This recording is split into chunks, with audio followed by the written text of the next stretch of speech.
নমস্কার সকল শ্রোতা বন্ধুরা, আমি উজ্জ্বল। আর আপনারা শুনছেন আপনাদের এই প্রিয় চ্যানেল গল্প বাক্স আমার। বিশ্ব বাংলা বিরাট গল্প ভাণ্ডার। সেই গল্প ভাণ্ডারের মধ্যে দিয়ে আমরা আপনাদের সামনে তুলে ধরি কিছু বিশেষ গল্প। সেই গল্পগুলির মধ্যে কখনো থাকে ভূত প্রেতের গল্প, কখনো থাকে প্রাপ্তবয়স্ক বন্ধুদের জন্য গল্প, কখনো থাকে ভালোবাসার গল্প, কখনো থাকে গ্রাম বাংলা প্রেক্ষাপটে রচিত কিছু গল্প।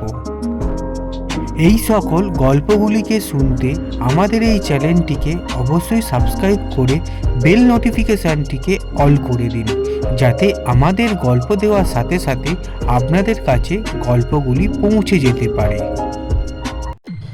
সকল বাছাই গল্পগুলিকেই আমরা আপনাদের সামনে তুলে ধরি, যাতে আপনাদের আমরা আরও ভালোভাবে আনন্দ দিতে পারি। সেই রকমই একটি গল্প নিয়ে এই সপ্তাহতেও আমরা চলে এসেছি আপনাদের সামনে। তাই হেডফোন লাগিয়ে গল্পটিকে অবশ্যই ভালোভাবে শুনুন এবং আরও আনন্দ নিন। আজকের গল্প রত্না হালদারের কলমে ত্রিভুজ চক্র। তাই আর কথা না বাড়িয়েই চলো আমরা ডাইরেক্ট গল্পতেই প্রবেশ করি। আপনি আপনি দয়া করে চলুন ম্যাডাম, না হলে আমার পরিবার একেবারে শেষ হয়ে যাবে। আপনি প্লিজ চলুন। জানি এটা কোনো সময় নয়, তবুও বলছি ম্যাডাম, দয়া করে চলুন একটিবার। আমার দুই মেয়ে, ওরা কিরকম যে করছে তা স্বচক্ষে না দেখলে আপনাকে বোঝাতে পারবো না। গত 1 মাস ধরে যে কি ভুগছি তা বলে বোঝাতে পারবো না। বহু ডাক্তার, কবিরাজ, হাকিমের দরজা ঘুরে শেষ পর্যন্ত তান্ত্রিক, ফকির এদেরকেও ডেকে নিয়ে গেছি, কিন্তু কেউ কিচ্ছুটি করতে পারেনি। এরপর এরপর একদিন এক বন্ধুর মুখে আপনার নাম শুনলাম। বললে বিশ্বাস করবেন না হয়তো, কিন্তু আপনার নামটা শুনেই মনের মধ্যে যেন কেউ বলে উঠেছিল, পারলে এই পারবে। তাই আর দেরি না করে সেই বন্ধুর থেকে আপনার ঠিকানা জোগাড় করে ছুটে এসেছি। প্লিজ ম্যাম, প্লিজ, মানা করবেন না, মানা করবেন না, প্লিজ একটিবার চলুন। বছর 50-এর মানুষটা এক নাগারে অনুনয়ের স্বরে কথাগুলো বলে চলেছেন। হাতে ধরা জলের গ্লাস মুখে ঠেকিয়েও দেখেননি। ওনার অবস্থা দেখেই বোঝা যাচ্ছে অসম্ভব রকম মানসিক চাপ, ভয় ও উত্তেজনায় পালস হাই হয়ে আছে। শিবাঙ্গী গত আধ ঘন্টা ধরে লোকটাকে তীক্ষ্ণ দৃষ্টিতে পর্যবেক্ষণ করে চলেছেন। লোকটা কলিং বেল বাজালে ওই দরজাটা খোলেন। লোকটাকে ভেতরে আসার অনুরোধ জানাতেই লোকটা ঘরের ভেতরে প্রথম পা রাখার সাথে সাথে একটা অসম্ভব খারাপ রকমের নেগেটিভ এনার্জি অনুভব করে শিবাঙ্গী, ওরফে শিবাঙ্গী ব্যানার্জি, উঠতি প্যারাসাইকোলজিস্ট, প্রেততত্ত্ব বিশারদ। বিগত 3 বছর ধরে কিছু আদিভৌতিক ঘটনার সবিশেষ রহস্য উন্মোচন করে দেশ বিদেশে ইতিমধ্যেই বেশ নামডাক করে ফেলেছে নিজের। লোকটা নিজের পরিচয় দিয়ে বলেন তার নাম পরিতোষ সেন, থাকেন নৈহাটিতে, পেশায় একজন ব্যাংক কর্মী। শিবাঙ্গী তাকে তার সমস্যার বিষয়ে কিছু জিজ্ঞেস করার আগেই নিজেই বলে দেন সব, আর শেষে বারবার করে তার সাথে যাওয়ার জন্য পিড়াপিড়ি শুরু করতে থাকেন। পরিতোষবাবুর সমস্যা শুনে শিবাঙ্গী বোঝে বিষয়টা মোটেও ফেলনা নয়, আর এই সমস্যার সমাধান খুব সাধারণভাবে করা সম্ভব নয়। এর জন্য ওকে নিজেকেও প্রস্তুত হতে হবে। তবে তার আগে একবার ওকে সমস্যার মূল স্থান, মানে ওই ভদ্রলোকের বাড়িতে যেতেও হবে। হাত ঘড়ির দিকে তাকায় শিবাঙ্গী। সন্ধ্যা 7:30। দমদম থেকে নৈহাটি যেতে যেতেই 9টা বেজে যাবে। আর পরিতোষবাবু যা যা বললেন তাতে এই রাতের বেলা বিনা কোনো প্রিপারেশনে ওর বাড়ি গিয়ে শিবাঙ্গীর কোনো লাভও হবে না। তাই ও পরিতোষবাবুকে বলেন, দেখুন মিস্টার সেন, আপনার মুখে যেটুকু শুনলাম তাতে বোঝা গেল যে আপনার সমস্যা অত্যন্ত গুরুতর এবং তার দ্রুত সমাধানও প্রয়োজন। কিন্তু এই মুহূর্তে এখন আমি আপনার বাড়ি গিয়ে কিছুই করতে পারবো না, কারণ রাত হয়ে আসছে। আর এটা তো আপনিও বেশ বুঝে গিয়েছেন এতদিনে যে রাতেই যে কোনো নেগেটিভ এনার্জির শক্তি দ্বিগুণ থাকে। তাই বলছি আপনার ঠিকানা ও ফোন নাম্বার আমার কাছে দিয়ে যান। আমি কাল সকালে যত দ্রুত সম্ভব পারি পৌঁছে যাব আপনার বাড়িতে। শিবাঙ্গীর কথা শুনে ভদ্রলোকের মুখ চোখ নিমেষে ফ্যাকাশে হয়ে ওঠে। শিবাঙ্গীর মনে হয় কোনো কারণে ভীষণ ঘাবড়ে গিয়েছেন তিনি। শিবাঙ্গী পুনরায় ওকে আশ্বস্ত করে কিছু বলতে গেলে তিনি নিজেই বলে ওঠেন, কিন্তু ম্যাডাম, আজকের রাতটা ঠিকঠাক কাটবে তো? আপনি তো সব শুনলেন। আমার যে বড় ভয় হচ্ছে ম্যাডাম। আমার মা বয়স্ক মানুষ, ভয়ে সারাটা রাত জেগে কাটিয়েছেন গত কিছুদিন ধরে। আর শুধু মা কেন, যা হচ্ছে, রাত বাড়তেই যা শুরু হয় তাতে আমি নিজেও তটস্থ হয়ে থাকি। জানি না আজকে কি হবে। পরিতোষ সেনের কথা শুনে শিবাঙ্গীরও বেশ চিন্তা হয় ওই অভাগা পরিবারের জন্য। খানিকক্ষণ কিছু একটা ভেবে নিয়ে ও পরিতোষ বাবুকে একটু অপেক্ষা করতে বলে। উঠে যায় ভেতরে নিজের স্টাডি কাম উপাসনা কক্ষে। তারপর কাচের বড় আলমারিটা খুলে একটা লাল শালু কাপড়ের পুটলি নিয়ে বের হয়ে আসে। পরিতোষ বাবুর হাতে পুটলিটা ধরিয়ে দিয়ে শিবাঙ্গী বলে, এটা বাড়ি নিয়ে যান। এর ভেতরে একটি দ্বাদশমুখী রুদ্রাক্ষের মালা আছে। দ্বাদশমুখী রুদ্রাক্ষ খুব রেয়ার পাওয়া যায়, আর এর ভেতরের এনার্জি খারাপ শক্তিকে বাধা দেয়। অন্তত আজ রাতটা এই মালার জোরে আপনার পরিবার আশা করি অক্ষত থাকবে। তবে মালাটি মেয়েদের ঘরের ভেতরে নেবেন না, ঘরের বাইরের ঠিক চৌকাঠের ওপরে রেখে দেবেন বিছিয়ে। ঘরের ভেতরে যাই হয়ে যাক না কেন, কোনোভাবেই এই মালাটিকে দরজার সামনে থেকে সরাবেন না। কাল আমি যতক্ষণ না যাচ্ছি ততক্ষণ আপনি, আপনার মা ও বাড়ির সকলে একসাথে থাকার চেষ্টা করবেন। শিবাঙ্গীর কথা শুনে পরিতোষ বাবু মালা সহ পুটলিটি প্রণামের ভঙ্গিতে মাথায় ঠেকান। তারপর কাঁপা কাঁপা গলায় বলেন, আমার আমার মেয়েরা ঠিক হয়ে যাবে তো ম্যাডাম? এই অসহায় বাবাকে যে ঠিক কি জবাব দেবে তা বুঝতে পারে না শিবাঙ্গী। এমন ধরনের কেসে ভিকটিমের ইনার পাওয়ার দুর্বল হলে বাইরে থেকে যতই লড়া হোক না কেন কোনো লাভ কিন্তু হয় না। কিন্তু সে কথা কি আর এই মানুষটি বুঝবেন? শিবাঙ্গী তাই মৃদু হেসে শুধু বলে, কি ঘটবে তা তো সময়ের হাতে মিস্টার সেন। আমি শুধু চেষ্টাটুকুই করতে পারি, আর আমি তা করবই। এবারে আগে তো সেই পরমাত্মার ইচ্ছে, তার উপরে ভরসা রাখুন, তাকে ডাকুন, তিনি নিশ্চয়ই পথ দেখাবেন। পরিতোষ বাবু এরপরে আর কোনো কথা বাড়ান না। লাল শালুর পুটলিটা ব্যাগে ভরে তিনি বিদায় নেন। পরিতোষ সেন চলে যেতে রমা দেবী ভেতরের ঘর থেকে বেরিয়ে সোজা মেয়ের কাছে এসে দাঁড়ান। শিবাঙ্গী দরজা লাগিয়ে পেছন ফিরতে মায়ের রুদ্র মূর্তি দেখে মৃদু হেসে বলে, চলে এসেছো? রমা দেবী ভ্রু কুঁচকে উত্তর দেন, না এসে উপায় ছিল? চোখের সামনে মেয়েকে এমন বিপদে ঝাঁপাতে দিতে কোনটা চাইবে বলতে পারিস? কি দরকার এসবের মধ্যে পড়া? মায়ের দিকে তাকিয়ে মিটি মিটি হাসতে হাসতে শিবাঙ্গী বলে, মা, আমি পারি বলেই তো মানুষ আসে, তাই নয় কি? হ্যাঁ, তুমি তো শিখিয়েছিলে মানুষ হয়ে যদি মানুষের পাশে না দাঁড়াতে পারা যায়, মানুষের কাজে না লাগা যায়, তবে এ জন্ম বৃথা। তবে আজ তুমি কেন বাধা দিচ্ছ মা? অসহিষ্ণু রমা দেবী মাথা নাড়িয়ে বলেন, শিবি, লোকটা যা বললো তাতে এটা তো বুঝতে পারছিস যে এ কোনো সাধারণ সমস্যা নয়, খুব বড় কোনো অপশক্তি আছে এর পেছনে। আমার কথা শোন না, এইসবের মধ্যে যাস না। শিবাঙ্গী মায়ের কাছে এগিয়ে গিয়ে গাঢ় গম্ভীর কণ্ঠে বলে ওঠে, এ কথা তুমি বলছো মা? পথ চলতে এক গর্ভবতী মহিলাকে বাঁচাবার জন্য চলন্ত বাসের সামনে চলে আসা রমা ব্যানার্জি এ কথা বলছে? মা, ওই ভদ্রমহিলা কিন্তু বেঁচে ছিলেন, তার বাচ্চাও সুস্থ ছিল, কিন্তু তোমাকে টানা 10 দিন হাসপাতালের কষ্ট পেতে হয়েছিল। তাও পারোনি মৃত্যুর গ্রাস থেকে ফিরে আসতে। যার মা পরের জন্য মরতে পারে, সেই মায়ের মেয়ে হয়ে কিনা আমি একটা পরিবারের এত কষ্টের কথা শুনেও চুপ করে হাত গুটিয়ে বসে থাকবো মা? মা, কোটি কোটি মানুষের মধ্যে মাত্র হাতে গোনা কয়েকজনের এই শক্তি থাকে। আমার আছেই, তবে কেন সেটাকে শুধু নিজের মধ্যে রাখবো? কেন সমাজের কাজে মানুষের কাছে তাকে লাগাবো না বলতে পারো? মেয়েকে বোঝাবার অন্তিম চেষ্টা করে রমা দেবী বলেন, কিন্তু শিবি, তোর যে কাজ তা ভূত প্রেত পরলোকের অপশক্তিদের নিয়ে। তারা যে কারো কথায় চলে না। সময় আর ক্ষেত্র বিশেষে তারা যে কতটা ভয়াবহ হতে পারে তা তুই ভাবতেও পারিস না।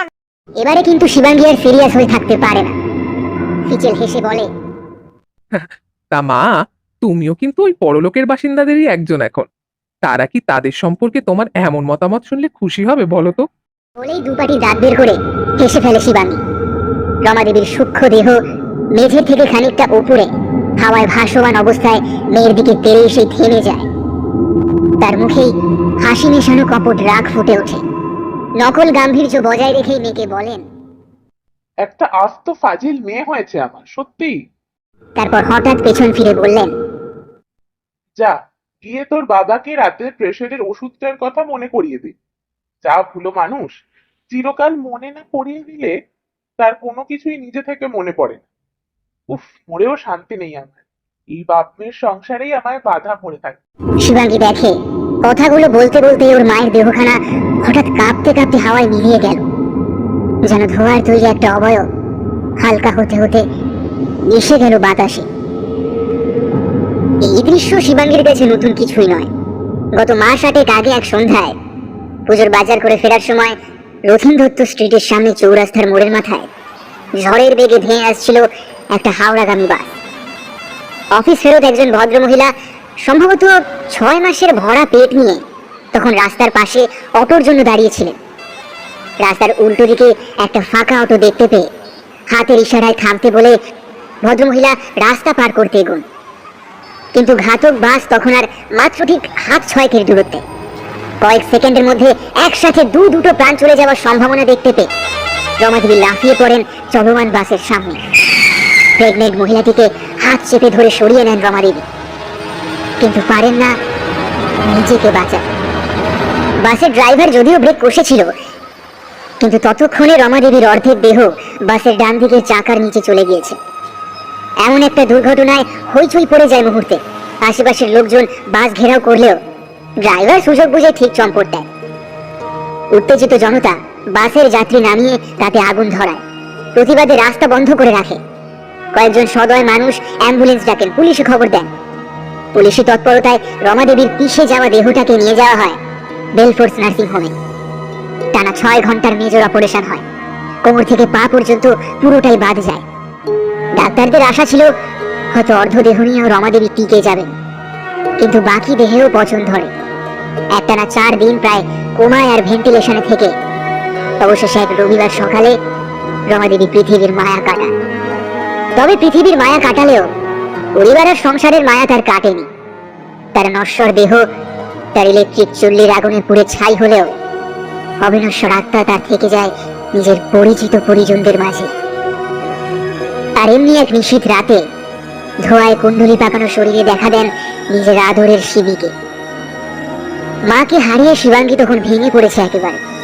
নিজের পেশা, নিজের প্যাশন, এই প্রেত চর্চার উপর থেকে আগ্রহ হারিয়ে ফেলেছে সে। নিজের শিক্ষা, নিজের বিদ্যা, নিজের অভিজ্ঞতা সব মিথ্যে বলে মনে হচ্ছে তখন ওর। ঠিক ওই সময় কাঁধের কাছে শীতল বাতাসের সাথে খুব কাঁপা কাঁপা আবছা গলায় আদরে শিবি ডাকটা শুনেও পিছনে ফিরে তাকাতেই মায়ের অবয়ব দেখতে পেয়ে আকুল গলায় মাগো, মাগো তুমি এসেছো? বলে এগিয়ে যায় মায়ের কাছে। রমাদেবী হেসে বলেন, কোথায় যাবো মা তোদের ছেড়ে? তোরাই যে আমার গোটা জগৎ। পরের দিন সকাল 8টা নাগাদ শিবাঙ্গী যখন নৈহাটির ছাতিমতলা সরণির 13 নম্বর বাড়িটার সামনে এসে রিক্সা থেকে নামলো, তখন বাড়িটার সামনে বহু মানুষের ভিড় জমেছে।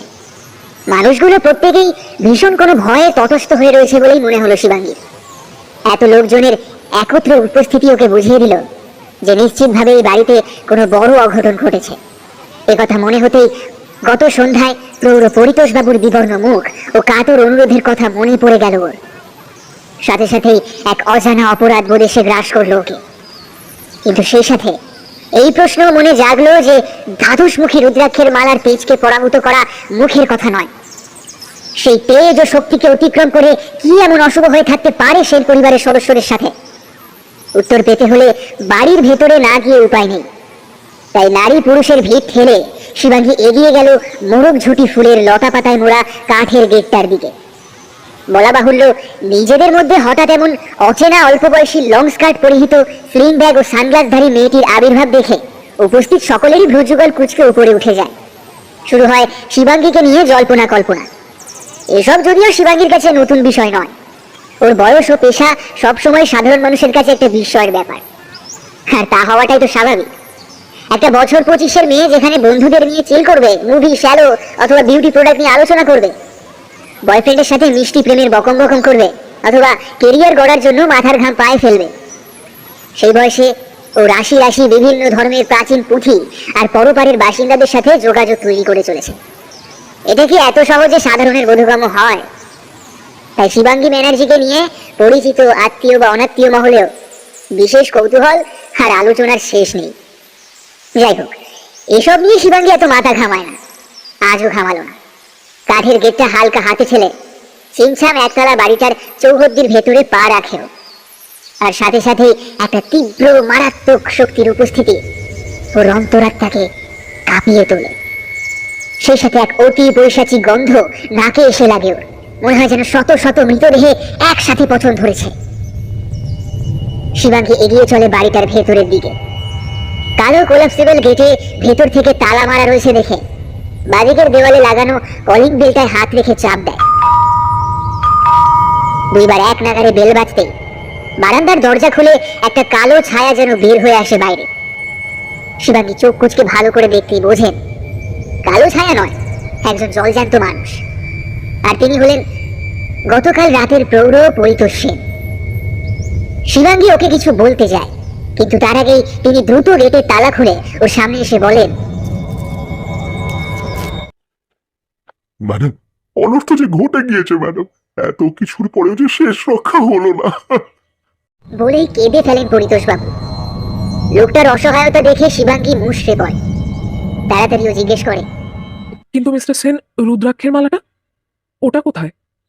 ওটা যেখানে রাখতে বলেছিলাম রেখেছিলেন নাকি রাখেননি? পরিতোষবাবু ধরা গলায় বলে ওঠেন, ভেতরে চলুন, সব বুঝতে পারবেন। ততক্ষণে ওই পাড়ার কয়েকজন অত্যুৎসাহী সাহসী পুরুষ ও নারী এগিয়ে এসেছে পরিতোষবাবুর বাড়ির ভেতরে। শিবাঙ্গীকে দেখে তারাও ভেতরে যেতে আগ্রহী। যদিও উদ্দেশ্যটা হচ্ছে শিবাঙ্গীর বাস্তবিক পরিচয় জানা ও গত রাতে এই বাড়ির ভেতরে যে অমানসিক গর্জন তারা শুনতে পেয়েছিল তার রহস্য উদ্ঘাটন করা। শিবাঙ্গী একবার পেছনে ঘুরে সেই সব বীর পুরুষ ও বীরাঙ্গনাদের দিকে তাকিয়ে বলে, ভিতরে আসছেন ভালো কথা, কিন্তু যদি কিছু খারাপ দেখেন তবে দয়া করে ভয় পাবেন না। আর একটা কথা, বাসি কাপড়ে কেউ এই বাড়িতে প্রবেশ করবেন না। হাঁটুর বয়সী মেয়েটার মুখে এমন ধারা সতর্কবাণী শুনে নারী পুরুষের জটলাটা থমকে যায়। 10-12 জনের দলটার মধ্যে 9 জন পেছনে ফিরে দ্রুত চম্পট দেয়। বাকি 3 জন একে অপরের মুখের দিকে তাকিয়ে ধীরে ধীরে বাড়ির চৌকাঠের ভেতরে পা রাখে। শিবাঙ্গী ও সেই 3 জন বর্ষিকে নিয়ে পরিতোষবাবু ঘরের ভেতরে হল রুমে ঢোকেন। শিবাঙ্গী দেখে হলরুমটাকে ঘিরে সারিবদ্ধভাবে 3-4টি ঘর, একটা ওপেন কিচেন, ডাইনিং প্লেস আর দক্ষিণ পূর্ব কোণে বাথরুম রয়েছে। বাথরুমের দরজার বাদিকের দেওয়ালে একটা বিশাল কারুকার্য করা আয়না দেখতে পায় শিবাঙ্গী। সোনালী ফ্রেমের উপরে লতাপাতা আর পাখির নকশা কাটা আয়নাটা গোটা ঘরের অন্দর সজ্জার মধ্যে বড় বেমানান লাগছে ওর কাছে।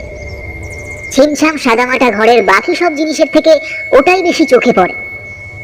যে কেউ ঘরে ঢুকলেই বাকি সব ছেড়ে তার সব মনোযোগ ওই আয়নার উপরেই নিবদ্ধ হয়ে থাকবে। শিবাঙ্গী চোখ ঘুরিয়ে সব দিক দেখছে। এর মধ্যে একজন বয়স্ক ভদ্রমহিলা লাঠি ভর দিয়ে ওর সামনে এসে দাঁড়ায়। শিবাঙ্গীর মনোযোগ তখন ঘরের নেগেটিভ এনার্জির দিকে কেন্দ্রীভূত হওয়ায় ও ভদ্রমহিলার উপস্থিতি প্রথমটা বুঝতে পারেনি। পরে পরিতোষবাবু যখন ওকে ডেকে বলেন, ম্যাডাম, এই আমার মা কমলাবালা সেন। তখন খানিকটা চমকেই ওঠেও। হাসি মুখে বৃদ্ধাকে অভিবাদন জানাতে গেলে দেখে ভয়ে জড়িত মুখে বৃদ্ধা 2 পা পিছিয়ে গিয়ে ছেলের হাত ধরে বলেন, এ তুই কাকে নিয়ে রে বাবু? এই বাচ্চা মেয়ে কি পারবে সমস্যার সমাধান করতে? পরিতোষবাবুর মুখ লজ্জায় লাল হয়ে উঠেছে দেখে শিবাঙ্গী হেসে বলে ওঠে, সমাধান করতে গেলে পাকা মাথার নয় ঠাম্মা, পাকা শিক্ষার দরকার হয়। হ্যাঁ, এতদিন তো অনেকেই চেষ্টা করলেন, একবার না হয় আমিও একটু চেষ্টা করে দেখি না। শিবাঙ্গীর কথা শুনে বৃদ্ধার কতটা ভরসা হলো বোঝা গেল না। তিনি শুধু ছেলের মুখের দিকে একবার তাকালেন, তারপর সরে দাঁড়ালেন। শিবাঙ্গী পরিতোষবাবুর দিকে তাকালে তিনি কেবল বললেন, আসুন ম্যাডাম, আমার সাথে আসুন। শিবাঙ্গী পরিতোষবাবুর পিছু নিল। ওর পেছন পেছন পরিতোষবাবুর সেই 3 জন প্রতিবেশীও এগিয়ে চলল। পরিতোষবাবু ওকে সারিবদ্ধ ঘরগুলির মধ্যে দ্বিতীয় ঘরটার সামনে নিয়ে গেলেন। জড়ানো গলায় পরিতোষবাবু বললেন, বাড়ির সব থেকে বড় রুম, তাই মেয়েদের থাকার ব্যবস্থা এটাতেই করেছিলাম। শিবাঙ্গী ঘরের সামনে এসে পৌঁছতেই একটা চরম ঝাঁকুনি অনুভব করলো শরীরে। একটা তীব্র নেগেটিভ এনার্জির উপস্থিতি ঘরটার ভেতর থেকে ঠেলে বেরিয়ে আসতে চাইছিল ওর দিকে। ঘরের ভেতরের দিকে তাকাতেই শিবাঙ্গী চমকে উঠল, আর ওর পেছনে দাঁড়ানো পড়শি 3 জনের মধ্যে ভদ্রমহিলাটি ঘরের ভেতরের দৃশ্য দেখে বলে একটা সূক্ষ্ম আর্তনাদ করে উঠলেন। শিবাঙ্গী পেছনে না ফিরেও মেঝের উপরে ভারী কিছু পতনের শব্দে বুঝল ভদ্রমহিলা ওখানেই মূর্ছা গেলেন।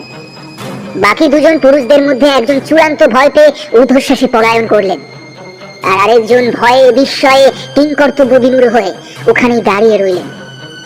পারিপার্শ্বিক সব কিছু উপেক্ষা করে শিবাঙ্গী এগিয়ে যায় অন্ধকার ঢাকা ঘরটার দিকে। ঘরটার উত্তর আর পশ্চিম দেওয়ালে বড় বড় দুটো কাঠের জানলা থাকলেও তা সম্পূর্ণ বন্ধ করে রাখা হয়েছে। শুধু তাই নয়, জানলার ফাঁক ফোকর দিয়ে যাতে এক চিলতে আলো ঘরের ভেতরে এসে না পৌঁছয়, তার জন্য কাপড় বা কাগজ জাতীয় কিছু ছিঁড়ে ছিঁড়ে সেই ফাঁক ফোকরগুলোকে বন্ধ করে দেওয়া হয়েছে। তবে দরজাটা হালকা খোলা থাকায় সেখান থেকে বাইরের আলো গিয়ে ঘরের খানিকটা আলোকিত করে তুলেছে। সেই নিভু নিভু হালকা আলোতেই শিবাঙ্গী দেখে ঘরের ভেতরে দরজা থেকে একটু দূরেই ওর দেওয়া দ্বাদশ মুখী রুদ্রাক্ষের মালাখানা ছিন্ন অবস্থায় পড়ে রয়েছে। কয়েকটা রুদ্রাক্ষের দানা ইতস্তত ছড়িয়ে পড়ে রয়েছে, আর ওই মালার থেকে খানিক দূরেই মেঝে জুড়ে পড়ে রয়েছে ছোপ ছোপ রক্তের দাগ, সেই সাথে কাঁচা মাংসের গন্ধ। শিবাঙ্গীর সমস্ত ইন্দ্রিয় জেগে ওঠে ধীরে ধীরে। সেই সাথে মনে মনে আরাধ্যকে স্মরণ করে ঘরের চৌকাঠ পেরিয়ে ঘরে ঢোকেও। পেছন থেকে পরিতোষ বাবুর ভয়ে জড়ানো গলা ভেসে আসে কানে। সাবধানে ম্যাডাম, সাবধানে। হাতে ধরা মোবাইলের ফ্ল্যাশ লাইটটা অতর্কিতে জ্বালিয়ে রক্তের দাগগুলো দেখতে দেখতে এগিয়ে যায় শিবাঙ্গী। আর সেই দাগ অনুসরণ করেই ঘরের দক্ষিণ দিকে পৌঁছে দেখে একটা প্রকাণ্ড গোল্ডেন রিট্রিভারের ছিন্ন ভিন্ন দেহ পড়ে আছে। পশুটার মাথাটা ঐশাচিক ভাবে টেনে ছিঁড়ে ফেলা হয়েছে। ছিন্ন গলা দিয়ে নাড়ি ভুঁড়ি শরীরের ভেতরের অঙ্গ প্রত্যঙ্গ বের হয়ে এসেছে। সব থেকে ভয়াবহ যেটা, সেটা হলো মৃতদেহটাকে কেউ খুবলে খেয়েছে। কেননা শরীরের বিশেষ করে পেটের দিকের চামড়ার মাংস যে দাঁত দিয়ে টেনে ছিঁড়ে নেওয়া হয়েছে তা বেশ ভালোই বোঝা যাচ্ছে। ঘরের মেঝে জুড়ে ছড়িয়ে রয়েছে পশুটার গায়ের বড় বড় লোম। এতক্ষণে ওর নজরে পড়ে ঘরের ভেতরের বাকি দৃশ্যগুলো। ছড়িয়ে ছিটিয়ে পড়ে আছে ভাঙাচোরা আসবাবপত্রের অংশ। বিছানার চাদরের ছেঁড়া টুকরো দেখে ওর মনে হয় ঘরময় যেন তাণ্ডব হয়েছে। এসবের পাশাপাশি ঠিক ওর পায়ের কাছটায় পড়ে থাকা একটা কাঁচা ভাঙা ছবির দিকে ওর চোখ পড়ে। দেখে দুটি মেয়ের ছবি রয়েছে সেখানে। দুজনের চেহারার সাদৃশ্য দেখে বোঝা যায় তারা সহোদরা। শিবাঙ্গী বোঝে এদের কথাই পরিতোষবাবু ওকে বলেছিলেন গতকাল। এরাই ওর মেয়ে। বছর কুড়ির মীরা বড়, আর 17 বছরের মৌ তার ছোট মেয়ে, যাদের জন্যই এখানে ওর ছুটে আসা। কিন্তু এখন আগে এই পশুটির গতি করা দরকার। অসহায় পশুটির জন্য শিবাঙ্গীর মন বেদনায় পরিপূর্ণ হয়ে উঠেছিল অনেক আগে। বেচারা মুখ জীবটির তো কোনো দোষ ছিল না, তবু কত যাতনা পেয়ে ওকে মরতে হয়েছে। একথা ভেবেই ওর চোখে জল চলে আসে। নিচু হয়ে হাঁটু মুড়ে বসে পড়ে দেহটির সামনে। বসে পড়ে তার আত্মার মুক্তি এবং শান্তির জন্য প্রার্থনা শুরু করে। শিবাঙ্গী মনে মনে মন্ত্রোচ্চারণের সাথে সাথে ঘরের মধ্যে যেন এক অস্বাভাবিক বিজাতীয় গর্জন শোনা যায়। ঘরের জিনিসপত্র আপনা হতেই কাঁপতে শুরু করে। ঘরের বাতাস ভারী হয়ে উঠে, শ্বাস নেওয়া কষ্টকর করে দেয়। বাতাসে এক তীব্র আষ্টে গন্ধ বেরোতে থাকে। মনে হয় যেন ঘরের ভেতরে তৃতীয় শক্তি শিবাঙ্গীকে প্রাণপণে বাধা দিতে চাইছে, যেন মেপে নিতে চাইছে শিবাঙ্গীর শক্তি ও ধৈর্যকে। শিবাঙ্গী কিন্তু থামে না। নিজের মন্ত্রোচ্চারণ সমাপ্ত করে চোখ খুলতেই সামনের দেওয়ালে দৃশ্যটা দেখে কয়েক পলের জন্য ওর মতো দৃঢ় মানসিকতা ও স্থির চিত্তের মেয়েও ঘাবড়ে যায়। শিবাঙ্গী দেখে দেওয়ালের মাঝামাঝি একটা 17-18 বছরের মেয়ে টিকটিকির মতো ঝুলে রয়েছে, তাও উল্টো হয়ে, মানে তার মাথা নিচে আর পা উপরের দিকে। মেয়েটির পরনের হালকা বেগুনি রঙা ক্যাপটি ও হলুদ গোল গলা গেঞ্জিটায় ধুলো ময়লার সাথে চাপ চাপ রক্তের দাগ লেগে রয়েছে। মাথার উস্কো খুস্কো চুল সম্পূর্ণ ছাড়া, তাই মুখটা তার ঠিক মতো বোঝা যাচ্ছে না। শিবাঙ্গী মেয়েটির দিকে দু পা এগিয়ে যেতেই পেছন থেকে পরিতোষবাবুর আর তো কণ্ঠ ভেসে আসে, যাবেন না ম্যাডাম, ওর কাছে যাবেন না। ও আর মানুষ নেই ম্যাডাম, ও আর মানুষ নেই। যাবেন না, যাবেন না। শিবাঙ্গী সবটা শোনে, এটাও বোঝে যে কেন ভদ্রলোক ওকে বারবার মানা করে চলেছেন। কিন্তু না এগিয়ে যে উপায় নেই, কারণ না এগোলে সমস্যার সমাধান হবে কি করে। শিবাঙ্গী একেবারে মেয়েটি যেখানে ঝুলে রয়েছে সেই দিকে এগিয়ে যায়। হঠাৎ মেয়েটি ঘাড় ঘুরিয়ে খ্যাক খ্যাক করে রক্ত জল করা হাসি হেসে ওঠে। শিবাঙ্গী এতক্ষণে মেয়েটার মুখটা দেখতে পায়। ওর মনে হয় পৃথিবীতে এর থেকে বেশি ভয়ানক, এর থেকে বেশি কোদাকার আর কিচ্ছু হয়তো হয় না। মেয়েটির দুই চোখের মনি বলতে কিছুই নেই। পুরো অক্ষি গোলকটাই একটা পাতলা সাদা আস্তরণে ঢাকা। মুখ, কপাল আর চোয়ালের হাড় জেগে উঠেছে অস্বাভাবিক ভাবে। সারা মুখে অসংখ্য ক্ষত চিহ্ন, ঠোঁটের কোণে রক্ত আর লালা গড়াচ্ছে। কপালে একটা দগদগে লম্বা ঘা, তার থেকে রক্ত চুয়ে পড়ছে। মেয়েটার মুখ দেখে আর বোঝার উপায় নেই যে ওর চেহারা, ওর মুখমণ্ডল আগে ঠিক কেমন ছিল। এ যেন শুধুই এক জীবন্ত প্রেত, যে নরকের অন্তিম চরণ থেকে ফিরে এসেছে নিজের নারকীয় জিঘাংসা চরিতার্থ করতে। শিবাঙ্গীর একদম সামনে এসে দাঁড়ায় ওই ভয়াবহ প্রেত। শিবাঙ্গী কিন্তু নিজের জায়গা ছেড়ে এক চুলও নড়ে না, নীরবে দাঁড়িয়ে থাকে সেখানে। আসলে কথায় বা আচরণে নীরব থাকলেও মন কিন্তু ওর ক্রমাগত পবিত্র মন্ত্রোচ্চারণে সরব হয়ে ওঠে। পরিতোষবাবু সহ তার প্রতিবেশী ভদ্রলোক ঘরের ভেতরে দৃশ্য দেখে ইতিমধ্যেই ভয়ে কাঁটা হয়ে উঠেছিলেন। নিজ নিজ স্থান ছেড়ে নড়ার মতো শক্তিটুকুও তাদের মধ্যে অবশিষ্ট ছিল না। কিন্তু এবারে যখন ওই ভয়াল দর্শন মেয়েকে তারা শিবাঙ্গীর কাছে এগোতে দেখে, তখন তড়িৎস্পৃষ্ট মানুষের মতো আর্তনাদ করে ওঠে দুজনে মিলে। পরিতোষবাবু কিছু বলার আগেই ওই দ্বিতীয় ভদ্রলোক আর্তচিৎকারে বলে ওঠেন, প্রাণের মায়া নেই নাকি? হ্যাঁ, দৌড়ে বাইরে বেরিয়ে এসো। শিবাঙ্গীর কানে কিন্তু এই চিৎকার অথবা আর্তনাদের কোনোটাই প্রবেশ করে না। সে নিজের জায়গায় স্থির হয়ে দাঁড়িয়ে থাকে। তবে ও না শুনলেও ওর সামনে দাঁড়ানো মূর্তমান প্রেত কিন্তু সব লক্ষ্য করে চলেছে। আর তারপরে যেটা হয় তা সম্পূর্ণ অভাবনীয়। ঘরের দরজাটা হঠাৎ আপনা হতেই সশব্দে বন্ধ হয়ে যায় পরিতোষবাবু ও সেই ভদ্রলোকের মুখের ওপরে। তাদের মনে হয় যেন ওই বিভীষিকার ইশারাতেই ওই দরজা নিজের থেকে বন্ধ হয়ে গিয়েছে। আকস্মিক ঘটে যাওয়া ঘটনার বিহ্বলতা কাটিয়ে উঠতে দুজনেরই খানিকক্ষণ সময় লাগে। কিন্তু ঘোর কাটতেই ঘরের ভেতরে শিবাঙ্গীর উপস্থিতির কথা মনে করেই তারা দুজনে উদ্গ্রীব হয়ে ওঠে। এই অবস্থাতে ঠিক কি যে করা উচিত তা দুজনের কেউই বুঝে পায় না। পরিতোষবাবু দরজায় করাঘাত করে উচ্চ স্বরে শিবাঙ্গীকে ডাকতে থাকে, ম্যাডাম, ম্যাডাম, আপনি ঠিক আছেন? সারাদিন ম্যাডাম। সাথে সেই পড়শি ভদ্রলোক, আমি শিগগিরই বাকিতে ডেকে আনছি বলে দৌড়ে বেরিয়ে যান। চেঁচামেচিতে ভীত হয়ে পরিতোষবাবুর মা কমলা দেবীও নিজের ঘরের বাইরে চলে আসে। যথারীতি নাতনিদের ঘরের দরজা বাইরে থেকে বন্ধ দেখে ও সেই দরজার সামনে দাঁড়িয়ে চিন্তিত ছেলেকে হাহুতাশ করতে দেখে বিপদে রাজ করে নিজেও ভয় কাঁপতে লাগলেন। এদিকে ঘরের ভেতর তখন প্রলয় শুরু হয়েছে। জিনিসপত্রের এদিক থেকে ওদিক, ওদিক থেকে এদিক হচ্ছে। টেবিল চেয়ার মাটির থেকে শূন্যে ভেসে উঠেছে মাধ্যাকর্ষণ বল তুচ্ছ করে। দেওয়াল লাগোয়া স্টিলের আলমারির দরজাটা সশব্দে খুলছে আর বন্ধ হচ্ছে। গোটা ঘর পুঁতি গন্ধে ভরে উঠেছে। সব মিলিয়ে শিবাঙ্গীর মনে হয় এই ঘরটাই যেন মানব জগৎ থেকে ভিন্ন হয়ে সাক্ষাৎ নরকে পরিণত হয়ে উঠেছে। মনে মনে মন্ত্রোচ্চারণ সমাপ্ত হলে শিবাঙ্গী হঠাৎ অদৃশ্য পাপাত্মার উদ্দেশ্যে বলে ওঠে, কে তুমি? কেন এসেছো এখানে?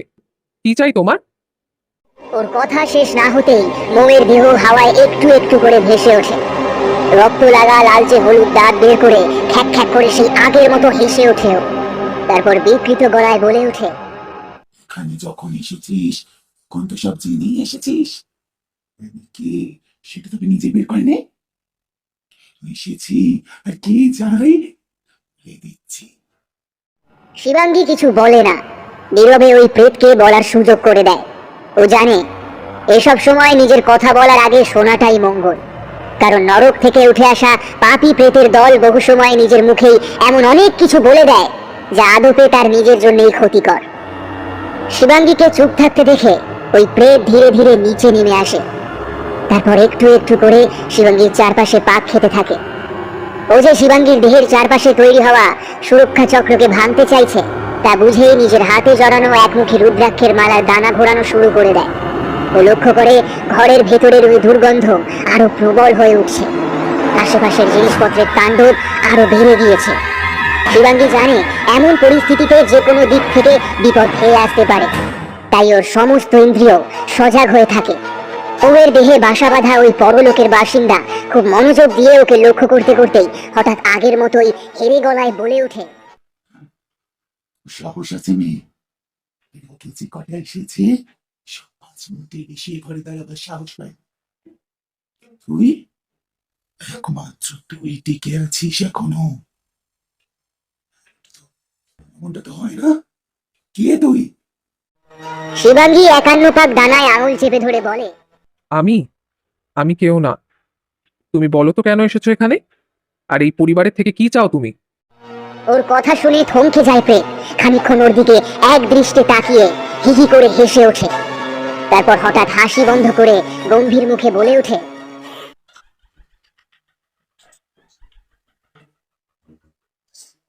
আমি তো নিজে আসিনি, আমাকে ডেকে এনেছে। এখন তো একসাথে না নিয়ে আমি ফিরবো না।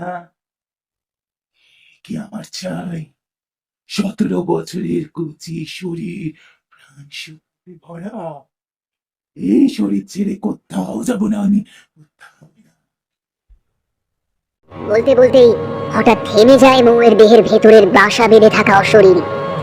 তারপর হঠাৎ করেই শিবাঙ্গীর উপর ঝাঁপিয়ে পড়তে উদ্যত হয়ে বলে, তবে ওর থেকে তোর প্রাণ শক্তি বেশি। শুধু পাকাপাকি ঘর বাড়ে যা। কথা সম্পূর্ণ হওয়ার আগেই শিবাঙ্গী হাতে ধরা মালাটা মৌয়ের কপালে চেপে ধরায় তীব্র আর্তনাদ করে লুটিয়ে পড়ে মৌয়ের দেহ। স্তব্ধ হয়ে যায় তার ভেতরের পেটের বুলি। সেই সাথে ভাসমান আসবাবপত্রগুলো আছড়ে পড়ে মাটিতে। আলমারির দরজাটাও ধরাম করে শব্দ হয়ে বন্ধ হয়ে যায়। মৌয়ের দেহ মাটিতে পড়ার সাথে সাথেই ঘরের যে দরজা এতক্ষণ ধরে বিনা কোনো কারণে বন্ধ হয়ে পড়েছিল তা হঠাৎ করেই সম্পূর্ণ উন্মুক্ত হয়ে যায়। বিস্ময়ে ও ভয়ে অস্থির পরিতোষবাবু দৌড়ে ঘরে ঢুকেই মেয়েকে নিচে পড়ে থাকতে দেখে হাহাকার করে কেঁদে ফেলে। শিবাঙ্গী তাকে আশ্বস্ত করে বলে, আহা, অযথা চিন্তা করবেন না মিস্টার সেন, ওর কিচ্ছু হয়নি, খালি ও জ্ঞান হারিয়েছে। পরিতোষবাবুর কান্না থেমে যায় এই কথা শুনে। তড়িঘড়ি মেয়ের কাছে এসে তাকে তুলতে যায়, কিন্তু শিবাঙ্গী তাকে বাধা দেয়, বলে, একদম ছুবেন না ওকে, তাহলে কিন্তু আমার মন্ত্রের বাঁধন আলগা হয়ে যাবে। ওর ভেতরের অশুভ শক্তি কিন্তু পুনরায় নিজের বল ফিরে পাবে। একটু থেমে ও স্বগতোক্তির মতো করে বলে,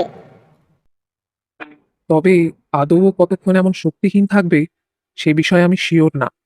ওর ভেতরে যে আছে সে ভীষণ শক্তিশালী, আর বিগত 7 দিনে মোয়ের ভেতরে নিজের পাকাপোক্ত বাসা তৈরি করে ওর প্রাণ শক্তি শুষে নিয়ে আরো বেশি শক্তিশালী হয়ে উঠেছে সে। কথা বলতে বলতেই ঘরের চারপাশে একবার দৃষ্টি চালনা করে নিয়ে শিবাঙ্গী পরিতোষবাবুকে ডেকে বলে ওঠে, মিস্টার সেন, এভাবে হবে না, হাতে সময় খুব কম। এ ঘরের সবকটা বন্ধ জানালা খুলে দিন। ও ঘরের দূষিত বাতাস বের করে বাইরের আলো হাওয়া ঢোকার ব্যবস্থা করুন। আমি ঘরের অরা ক্লিনিং এর ব্যবস্থা করছি। বলেই নিজের স্লিং ব্যাগের ভেতরে হাত ঢুকিয়ে একটা ছোট্ট কাঠের হাতলওয়ালা কর্পূরদানি বের করে আনে শিবাঙ্গী। তারপর ব্যাগের থেকে একটা ছোট্ট স্টিলের কৌটো বের করে তার থেকে একদলা কর্পূর বের করে কর্পূরদানিতে রেখে দেশলাই দিয়ে জ্বালিয়ে দেয়। পরিতোষ সেন ইতিমধ্যে শিবাঙ্গীর কথা মতো মেয়েদের ঘরের সব কটা জানলার কপাট খুলে দিয়েছে। বাইরের পবিত্র দিনের আলো সেই জানালা দিয়ে ছলকে এসে পড়ে ঘরের মেঝেতে। বিশুদ্ধ বাতাস এসে ঘরের দম বন্ধ করা অপবিত্র বায়ুকে গ্রাস করে নেয়। শিবাঙ্গী হাতে ধরা জ্বলন্ত কর্পূরদানি দিয়ে গোটা ঘর 3 বার প্রদক্ষিণ করে নিয়ে পরিতোষবাবুর হাতে সেটিকে ধরিয়ে দিয়ে বলেন সমগ্র বাড়ির কোনায় কোনায় ওই কর্পূর ঘুরিয়ে আনতে। পরিতোষবাবু তাই করেন। তিনি বেরিয়ে যেতেই শিবাঙ্গী মৌয়ের অচেতন দেহের কাছে গিয়ে তার বাঁ হাতে বাজুতে একটা লাল সুতোয় বাঁধা ছোট্ট একটা তাবিজ মতো জিনিস বেঁধে দিয়ে আসে। ততক্ষণে পরিতোষবাবু ফিরে এসেছেন বাড়ির সর্বত্র সেই কর্পূরদানি দেখিয়ে। তাকে দেখেই শিবাঙ্গী প্রশ্ন করে, আচ্ছা পরিতোষ বাবু, এ মানে মৌ, এ তো আপনার ছোট মেয়ে, কিন্তু আপনার বড় মেয়ে মীরাকে দেখলাম না তো, সে কোথায়? পরিতোষবাবু উত্তর দিতে যান, কিন্তু তার আগেই কমলা দেবী ঘরের বাইরে থেকে বলেন, সে কাল রাত থেকে জ্ঞান হারিয়ে শয্যা নিয়েছে। শিবাঙ্গী প্রশ্ন করে, ঠিক কি হয়েছিল কাল রাতে আমাকে একটু বলুন তো। এবারে পরিতোষবাবু নিজেই বলেন, কাল আপনার কথা মতো খুব সাবধানে ওই দ্বাদশমুখী রুদ্রাক্ষের মালা বাড়ি নিয়ে এসেই নিজের হাতে বিছিয়ে দিয়েছিলাম এই ঘরের দরজার মাঝখানে। মীরা আর মৌ তখন ওই ঘরের মধ্যেই ছিল। দুজনেই বড় বেশি রকমের চুপ হয়ে গিয়েছিল যেন কাল। আপনার আগে যে কাশির তান্ত্রিককে নিয়ে এসেছিলাম তার কথা মতো ওদের হাত পা বেঁধে রেখেছিলাম। কাল রাতেও ওরা সেইভাবেই বাঁধা ছিল। খালি যখন ওদের ও ঘরে রেখে চলে আসছিলাম তখন মৌ কিছু না বললেও মীরা খুব স্বাভাবিক গলাতেই বলেছিল, বাবা, আমার খুব খিদে পেয়েছে, কিছু খেতে দাও না। ওর কথা শুনে খুব কষ্ট হয়েছিল মনে, কিন্তু গত কিছুদিন ওরা পথ্য হিসেবে যা খেয়েছে সে কথা মনে পড়তেই ঘেন্নায় গা গুলিয়ে উঠেছিল আমার, আর সেই সাথে মনও হয়ে উঠেছিল কঠিন, কঠোর। ওর কথায় কোনো গুরুত্ব না দিয়ে চলে এসেছিলাম। রাতে মা আর আমি টোটো মানে আমাদের এই পোষ্যকে নিয়ে আমার ঘরে ঢুকে দরজা ভেতর থেকে বন্ধ করে দিই। ঘুম যদিও চোখে আসছিল না কারোরই, তবু মাকে খাটে শুতে দিয়ে আমি সোফায় শুয়ে পড়েছিলাম। রাত তখন কটা জানি না, হয়তো ক্লান্তিতে চোখ বুজে এসেছিল আমার। হঠাৎ খচর মচর আওয়াজে হালকা তন্দ্রাভাবটা কেটে যায়। ধরফর করে উঠে বসে সতর্ক দৃষ্টিতে ঘরের চারিদিকে তাকাতেই দেখি টোটো বন্ধ দরজার উপর নখ দিয়ে অনবরত আছড়ে চলেছে। ওর আচরণে এক অদ্ভুত অস্থিরতা দেখতে পেলাম। ভয় হলো ভীষণ। ততক্ষণে মায়ের ঘুমও ভেঙে গিয়েছিল। দেখলাম টোটোর আচরণে মাও ভীত হয়ে উঠেছে। চারপাশটা বড় বেশি নীরব, শান্ত বলে মনে হচ্ছিল আমার সে সময়। আর বাতাসে ভেসে একটা তীব্র পচা গন্ধ ওই বদ্ধঘরের মধ্যেও শ্বাসরোধ করে তুলছিল আমাদের। সেই সাথে পাল্লা দিয়ে বাড়ছিল টোটোর অস্থিরতা। মনে হচ্ছিল পারলে ওই দরজা ভেঙে বাইরে বের হয়ে যাবে। এক অদম্য অদৃশ্য আহ্বানে সাড়া দিতে ও যেন বদ্ধপরিকর।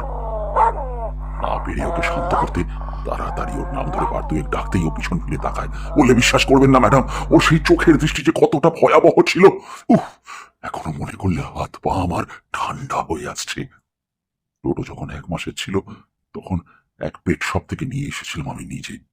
একটু একটু করে আদরে যত্নে বড় করেছিলাম ওকে। ধীরে ধীরে এই বাড়ির একজন সদস্য হয়ে উঠেছিল। 4 বছর আমাদের সাথে ছিল। আমাদের সুখ দুঃখ আনন্দ বেদনার সবটাই ও জানি না ঠিক কি করে বুঝে নিত। নিজের মতো করে আমাদের সাথে থাকতো সব কিছুতে। কোনো কারণে আমার মন খারাপ হলে আমার কোলে এসে বসে কাঁধে মাথা ঘষত। সেই ডোডোকেই কাল রাতে একেবারে অন্য রূপে দেখেছিলাম। ওর 2 চোখের হলদে মণি থক থক করে জ্বলছিল। দুপাটি তীক্ষ্ণ ধারালো দাঁত বের করে তেড়ে আসতে থাকে আমাদের দিকে। ওকে অমন করতে দেখে মা ভয় পেয়ে চিৎকার শুরু করে। আমি অনেকবার টোটোকে মানানোর চেষ্টা করি, শান্ত করতে চেষ্টা করি, কিন্তু লাভ হয় না কোনো। ও যেন অ্যাগ্রেসিভ হয়ে ওঠে। ওর চোখ দেখে মনে হয় ও যেন চিনতেই পারছে না আমায়। তারপর তারপর হঠাৎ হঠাৎ কামড়াতে আসে আমাকে। বাধ্য হয়ে মা বলে দরজা খুলে দিতে। আমিও দেখি আর উপায় নেই, তাই দরজার ছিটকিনি খুলে দিই। সাথে সাথে ও ছুটে বেরিয়ে যায় ঘর থেকে। তা- তারপর এই ঘরে ঢুকে প্রথমেই ওই রুদ্রাক্ষের মালা দাঁতে কামড়ে ছিঁড়ে ফেলে দেয়। প্রবল আক্রোশে মালাটা ছিঁড়ে ফেলেই টোটো মৌয়ের কাছে এগিয়ে যায়। বিশ্বাস করুন ম্যাডাম, আমি স্পষ্ট দেখতে পাই মৌ কোনো এক অলৌকিক অমানসিক জোরে হাতের বাঁধন ছিঁড়ে ফেলেই টোটোকে চেপে নিজের কোলে টেনে নিল। আর আর আর তারপরেই সে আগের মতো ডোডোর মাথাতে হাত বুলোতে লাগলো। বেচারা পশুটা কি যে আনন্দ পেয়েছিল তা বলে বোঝাতে পারবো না। দীর্ঘদিন পর আদরের মানুষগুলোর কাছে যেতে পেরে, তাদের গা ঘেঁষতে পেরে আনন্দে কুই কুই করে আওয়াজ বের করছিল। সত্যি বলতে চোখের পলক ফেলতে না ফেলতেই ওর সাথে যে কি ঘটতে চলেছে তার কোনো ধারণাই ছিল না ডোডোর বা আমার নিজের। মনোযোগ দিয়ে কথাগুলো শুনছিল শিবাঙ্গী। তার সাথে সাথেই বক্তা পরিতোষ বাবুর চোখে ফুটে ওঠা অব্যক্ত ভয়ের ছাপকে লক্ষ্য করছিল। তাই হঠাৎ তিনি থেমে যেতেই ও তড়িঘড়ি বলে ওঠে, কি হয়েছিল তারপর? চোখের সামনে গত রাতের সম্পূর্ণ ঘটনাটাই হয়তো প্রত্যক্ষ করেছিলেন পরিতোষ সেন। তাই হয়তো শিবাঙ্গীর কণ্ঠে ও প্রশ্ন শুনেই তিনি চমকে ওঠেন। ঘোর লাগা ভীত গলায় তিনি পুনরায় বলে ওঠেন, দেখি আদর করে ডোডোর মাথায় হাত বোলাতে বোলাতেই ও হঠাৎ এক হ্যাঁচকায় ওর মাথাটা টেনে ছিঁড়ে ফেললো। রক্ত বেরিয়েছে, মেঝে মাখামাখি হয়ে যেতে লাগলো। ডোডোর ছেদিত দেহখানা পার কয়েক করেই একেবারে শান্ত হয়ে গেল। ভেবেছিলাম ওটাই বোধহয় ভয়াবহতার শেষ ছিল, কিন্তু না, তখন অনেকটা বাকি ছিল। তারপরেই যা দেখলাম আরো ভয়াবহ। দেখলাম ওই রক্তের ধারা জিভ দিয়ে চেটে খেতে লাগলো। গোটা দৃশ্যটা দেখে মাথা টুলে উঠেছিল আমার খানিকক্ষণের জন্য। হয়তো হয়তো পড়ে যেতাম, কিন্তু মীরার আর্তনাদ শুনতে পেয়ে আমার স্নায়ুর দুর্বলতা কেটে যায় তৎক্ষণাৎ। তাকিয়ে দেখি মীরা এই ঘরে ওই আগের মতন বাঁধা অবস্থাতেই বউকে ওই সব করতে দেখে ভয়ে চিৎকার করছে। বারবার আমাকে ডেকে বলছিল, বাবা, আমাকে বাঁচাও, আমাকে বাঁচাও, ও আমায় মেরে ফেলবে, আমাকে বাঁচাও। কি করব বুঝে পাচ্ছিলাম না সেই সময়। ইয়াকে দেখলাম অমন চিৎকার করতে করতেই জ্ঞান হারিয়ে ফেললো। তারপরেই যখন মৌকে মীরার দিকে এগোতে দেখলাম, তখন আর মাথা ঠিক থাকলো না আমার। দৌড়ে ওই ঘর থেকে বেরিয়ে রুমে ঢুকেই মীরাকে পাঁচা খোলা করে বেরিয়ে যেতে গেলাম। তার আগে যেটা ঘটলো সেটা ভাষায় প্রকাশ করার সাধ্য আমার নেই। দেখলাম বউ লাফিয়ে উঠে আমার হাত চেপে ধরতে গেল। কিছু একটা অদৃশ্য শক্তি ওকে তা করতে দিল না। ও যে আমার নাগাল পাচ্ছে না তা বুঝেই সাহসটা ফিরে এলো। এই ঘর থেকে বেরোয় দরজার সামনে দাঁড়ালাম। পিছন ফিরে দেখলাম চোখের সীমাহীন রাগ আর পাশবিকতা নিয়ে আমাকে ধরার জন্য এগোতে চাইছিল। কোনো এক অদৃশ্য প্রাচীরে বারবার ধাক্কা খেয়ে ও নিচে পড়ে যাচ্ছে। এমনটা ঠিক কেন হচ্ছে তা যখন বোঝার চেষ্টা করছি, ঠিক তখনই আমার চোখ যায় আপনার দেওয়া রুদ্রাক্ষের ওই ছিঁড়া মালাটার দিকে। ছিঁড়া মালার থেকে বেরোনো রুদ্রাক্ষের দানা যে পর্যন্ত গড়িয়ে গিয়েছিল, তার আগে আর কোনো মতেই বউ এগোতে পারছিল না। বুঝেছিলাম ডোরো ছিঁড়ে ফেললেও মালার শক্তি এখনো টিকে আছে, আর ওই শক্তিকে ডিঙে বউয়ের ভিতরে থাকা অপশক্তি আমার বা বাড়ির অন্য কারোর নাগাল পাবে না। এরপর আর এই ঘরের সামনে দাঁড়াইনি। মীরাকে আমাদের রুমে নিয়ে শুইয়ে দিয়েছিলাম। সেই তখন থেকে এখনো পর্যন্ত মেয়েটার জ্ঞান ফেরেনি একবারেও। কি যে হবে সত্যি বুঝতে পারছি না আমি। ম্যাডাম, ম্যাডাম, আমার মেয়েগুলো সুস্থ হয়ে যাবে তো? পরিতোষবাবুর প্রশ্নের উত্তরে শিবাঙ্গী শুধু বলে, মিস্টার সেন, কাল রাতে খুব বড় বিপদ থেকে বেঁচে গিয়েছেন আপনারা। আপনি কল্পনাও করতে পারবেন না যে কাল রাতে ঠিক কি ঘটতে পারত। তবে একটা কথা নিশ্চয়ই বলবো মিস্টার সেন, আপনার পোষ্য ডোডো কিন্তু কাল আপনাদের ফাড়াটা নিজের ওপর নিয়ে নিয়েছিল। ও যদি কাল রাতে এমন অস্বাভাবিক বিহেভিয়ার না করে ও ঘর থেকে এ ঘরে না এসে এই মালাটা যদি না ছিঁড়ত, তবে হয়তো আজ এখানে ওর দেহের জায়গায় আপনার বা আপনার পরিবারের অন্য কারোর দেহ পড়ে থাকতো। মালাটা ছেড়েও ভালোই করেছিল।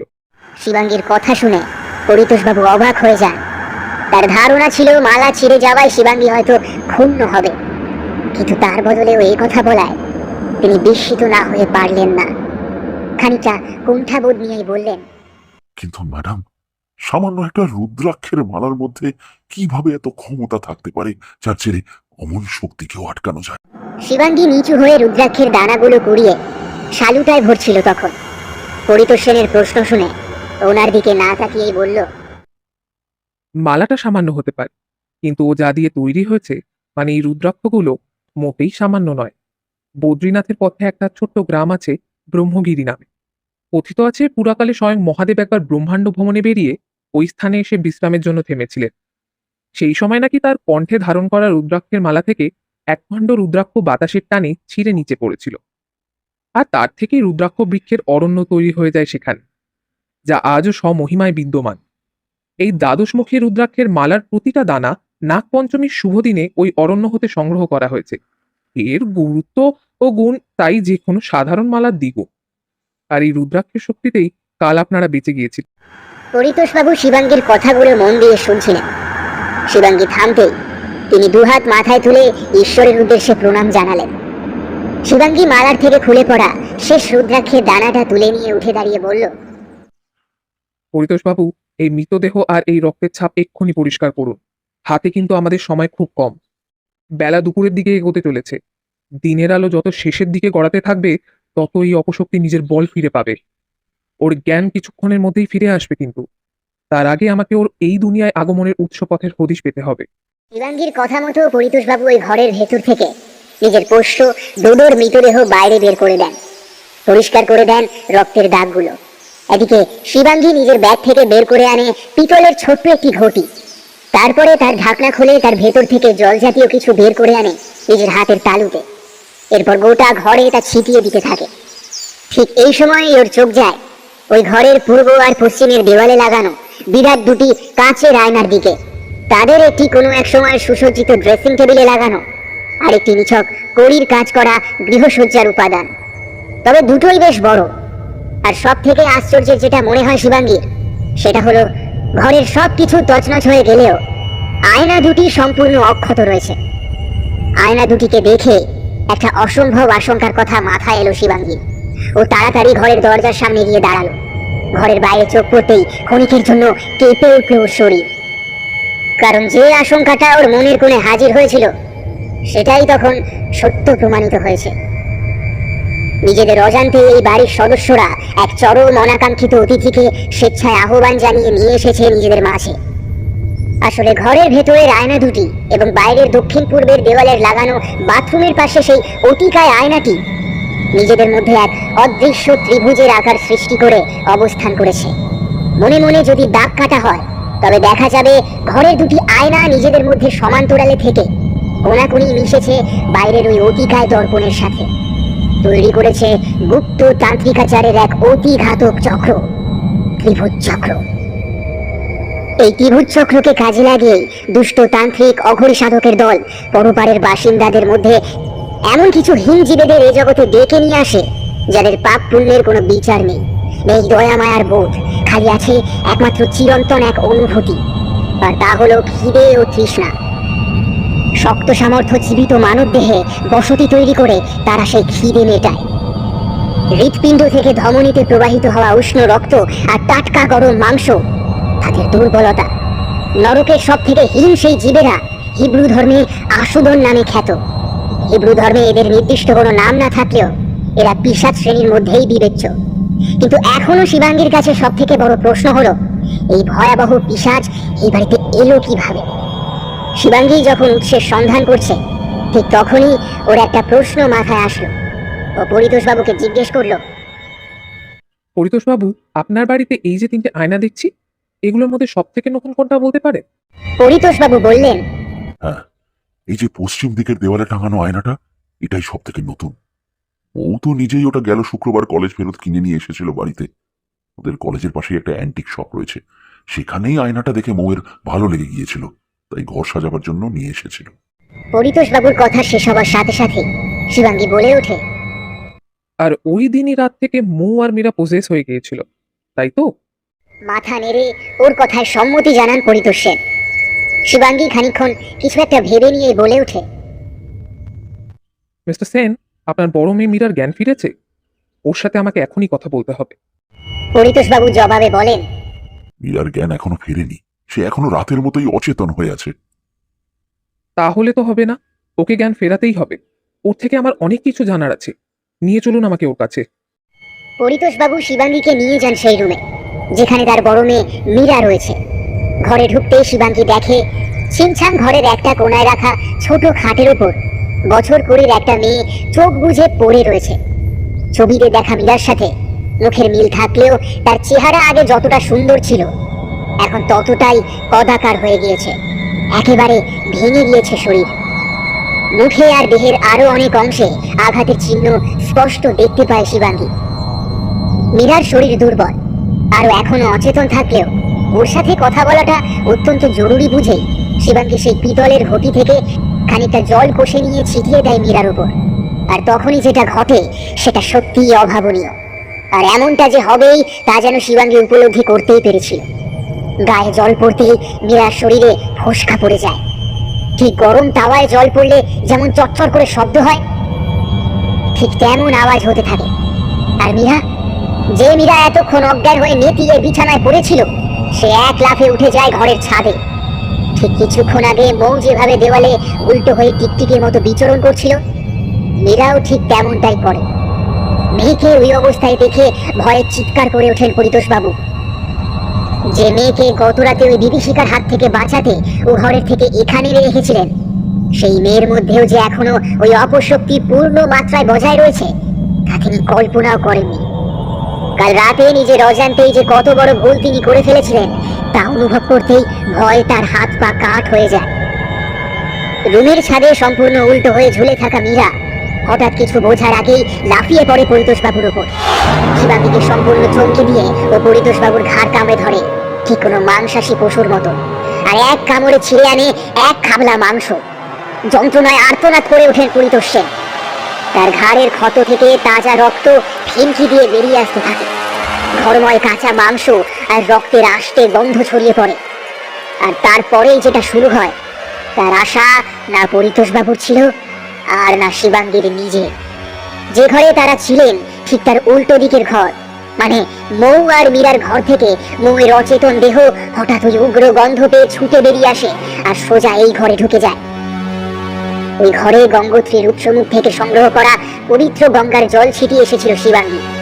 ওর ধারণা ছিল ওই জলের রেখা ভেদ করে মৌয়ের ভেতরের অপশক্তি কোনোভাবেই ও ঘর থেকে বেরোতে পারবে না। অন্তত বিগত 3 বছরের অভিজ্ঞতা থেকে ও এটাই শিখেছে যে দেবনদী গঙ্গার উৎসস্থান থেকে পাওয়া ওই জলধারাকে অতিক্রম করা অশুভ শক্তির পক্ষে সম্ভবপর নয়।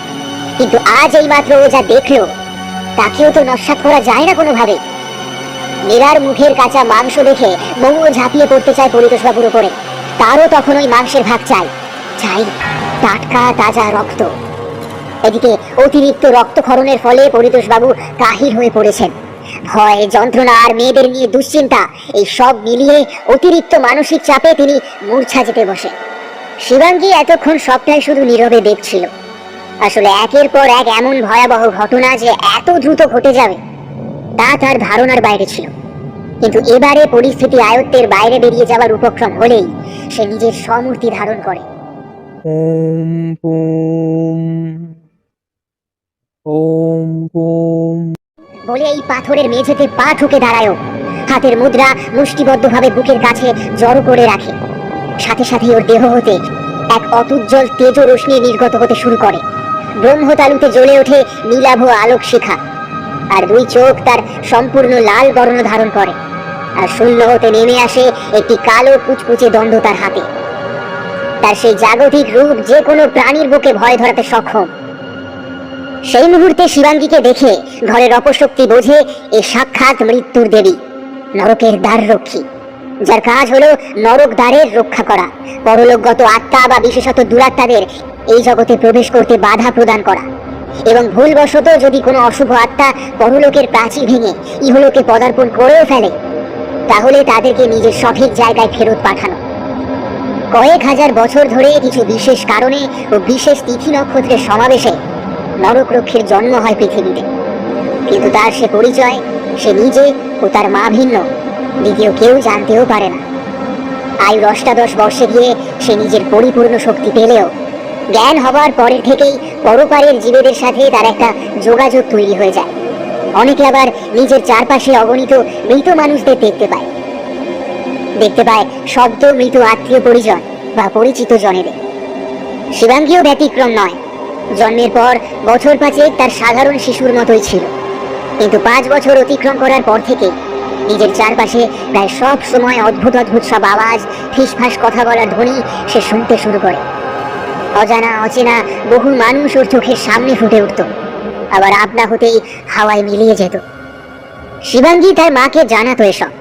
তার মা স্বাভাবিকভাবে মেয়ের চিকিৎসা ও তাবিজ কবজে খামতি রাখেননি, কিন্তু এতে লাভ হয়নি কিছুই, খালি মেয়ের সমস্যা আরও বেড়েছে।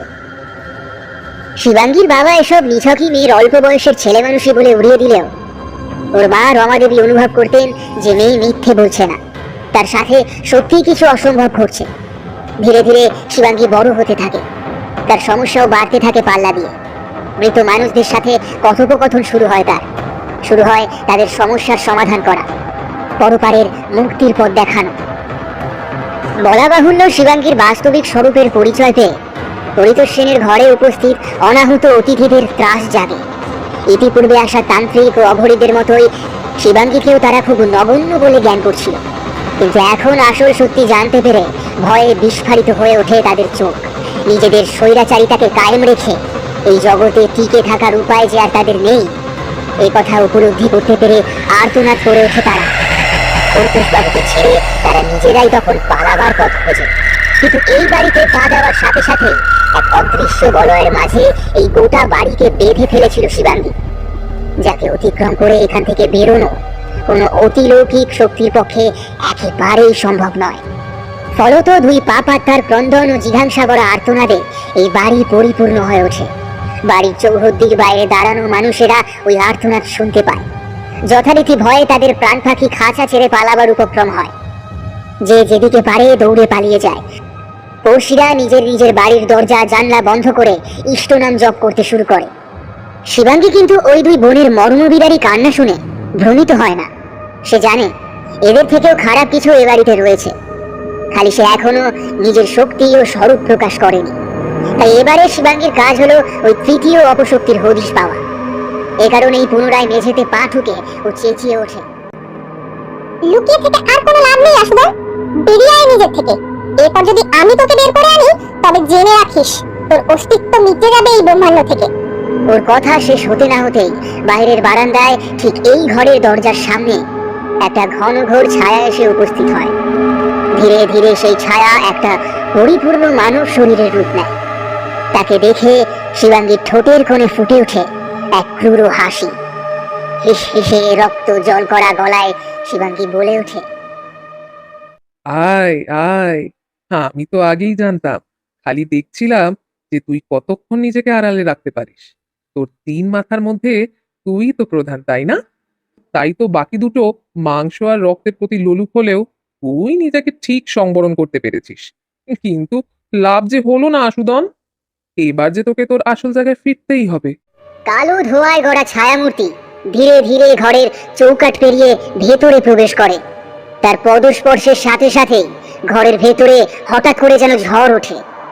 ঘরের জিনিসপত্র কাঁপতে থাকে, দেখে মনে হচ্ছে যেন ভূমিকম্প শুরু হয়েছে। বাইরে এই বাড়িকে ঘিরে শুরু হয়েছে ঝড় আর বৃষ্টি। দূরেই কোথাও বিনা মেঘে বজ্রপাত হলো।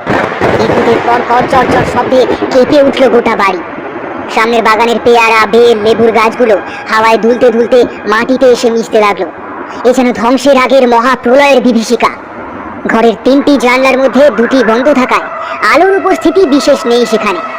তবুও শিবাঙ্গী স্পষ্ট দেখে মূর্তিটির অবয়ব। সে অবয়ব পরিতোষ সেনের মা কমলাবালা সেনের, মানে নরকের জীব আশুদনের দ্বারা প্রভাবিত তথা মুখ্য নরদেহ হল কমলা দেবী। অবশ্য এই বাড়িতে পা দিয়ে কমলা দেবীর সাথে প্রথম সাক্ষাতেই এই বিষয়টা বুঝতে পেরেছিল শিবাঙ্গী।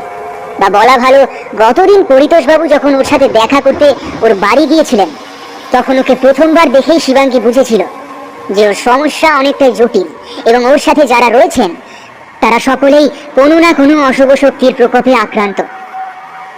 এরপর আজ এই বাড়িতে পা রাখতেই কমলা দেবীর মুখোমুখি হতেই তার চোখের মনির অস্বাভাবিক উজ্জ্বলতা ও শিবাঙ্গীকে দেখেই তার ভীষণ রকম ভীত হয়ে ওঠা শিবাঙ্গীকে ভাবিয়ে তুলেছিল।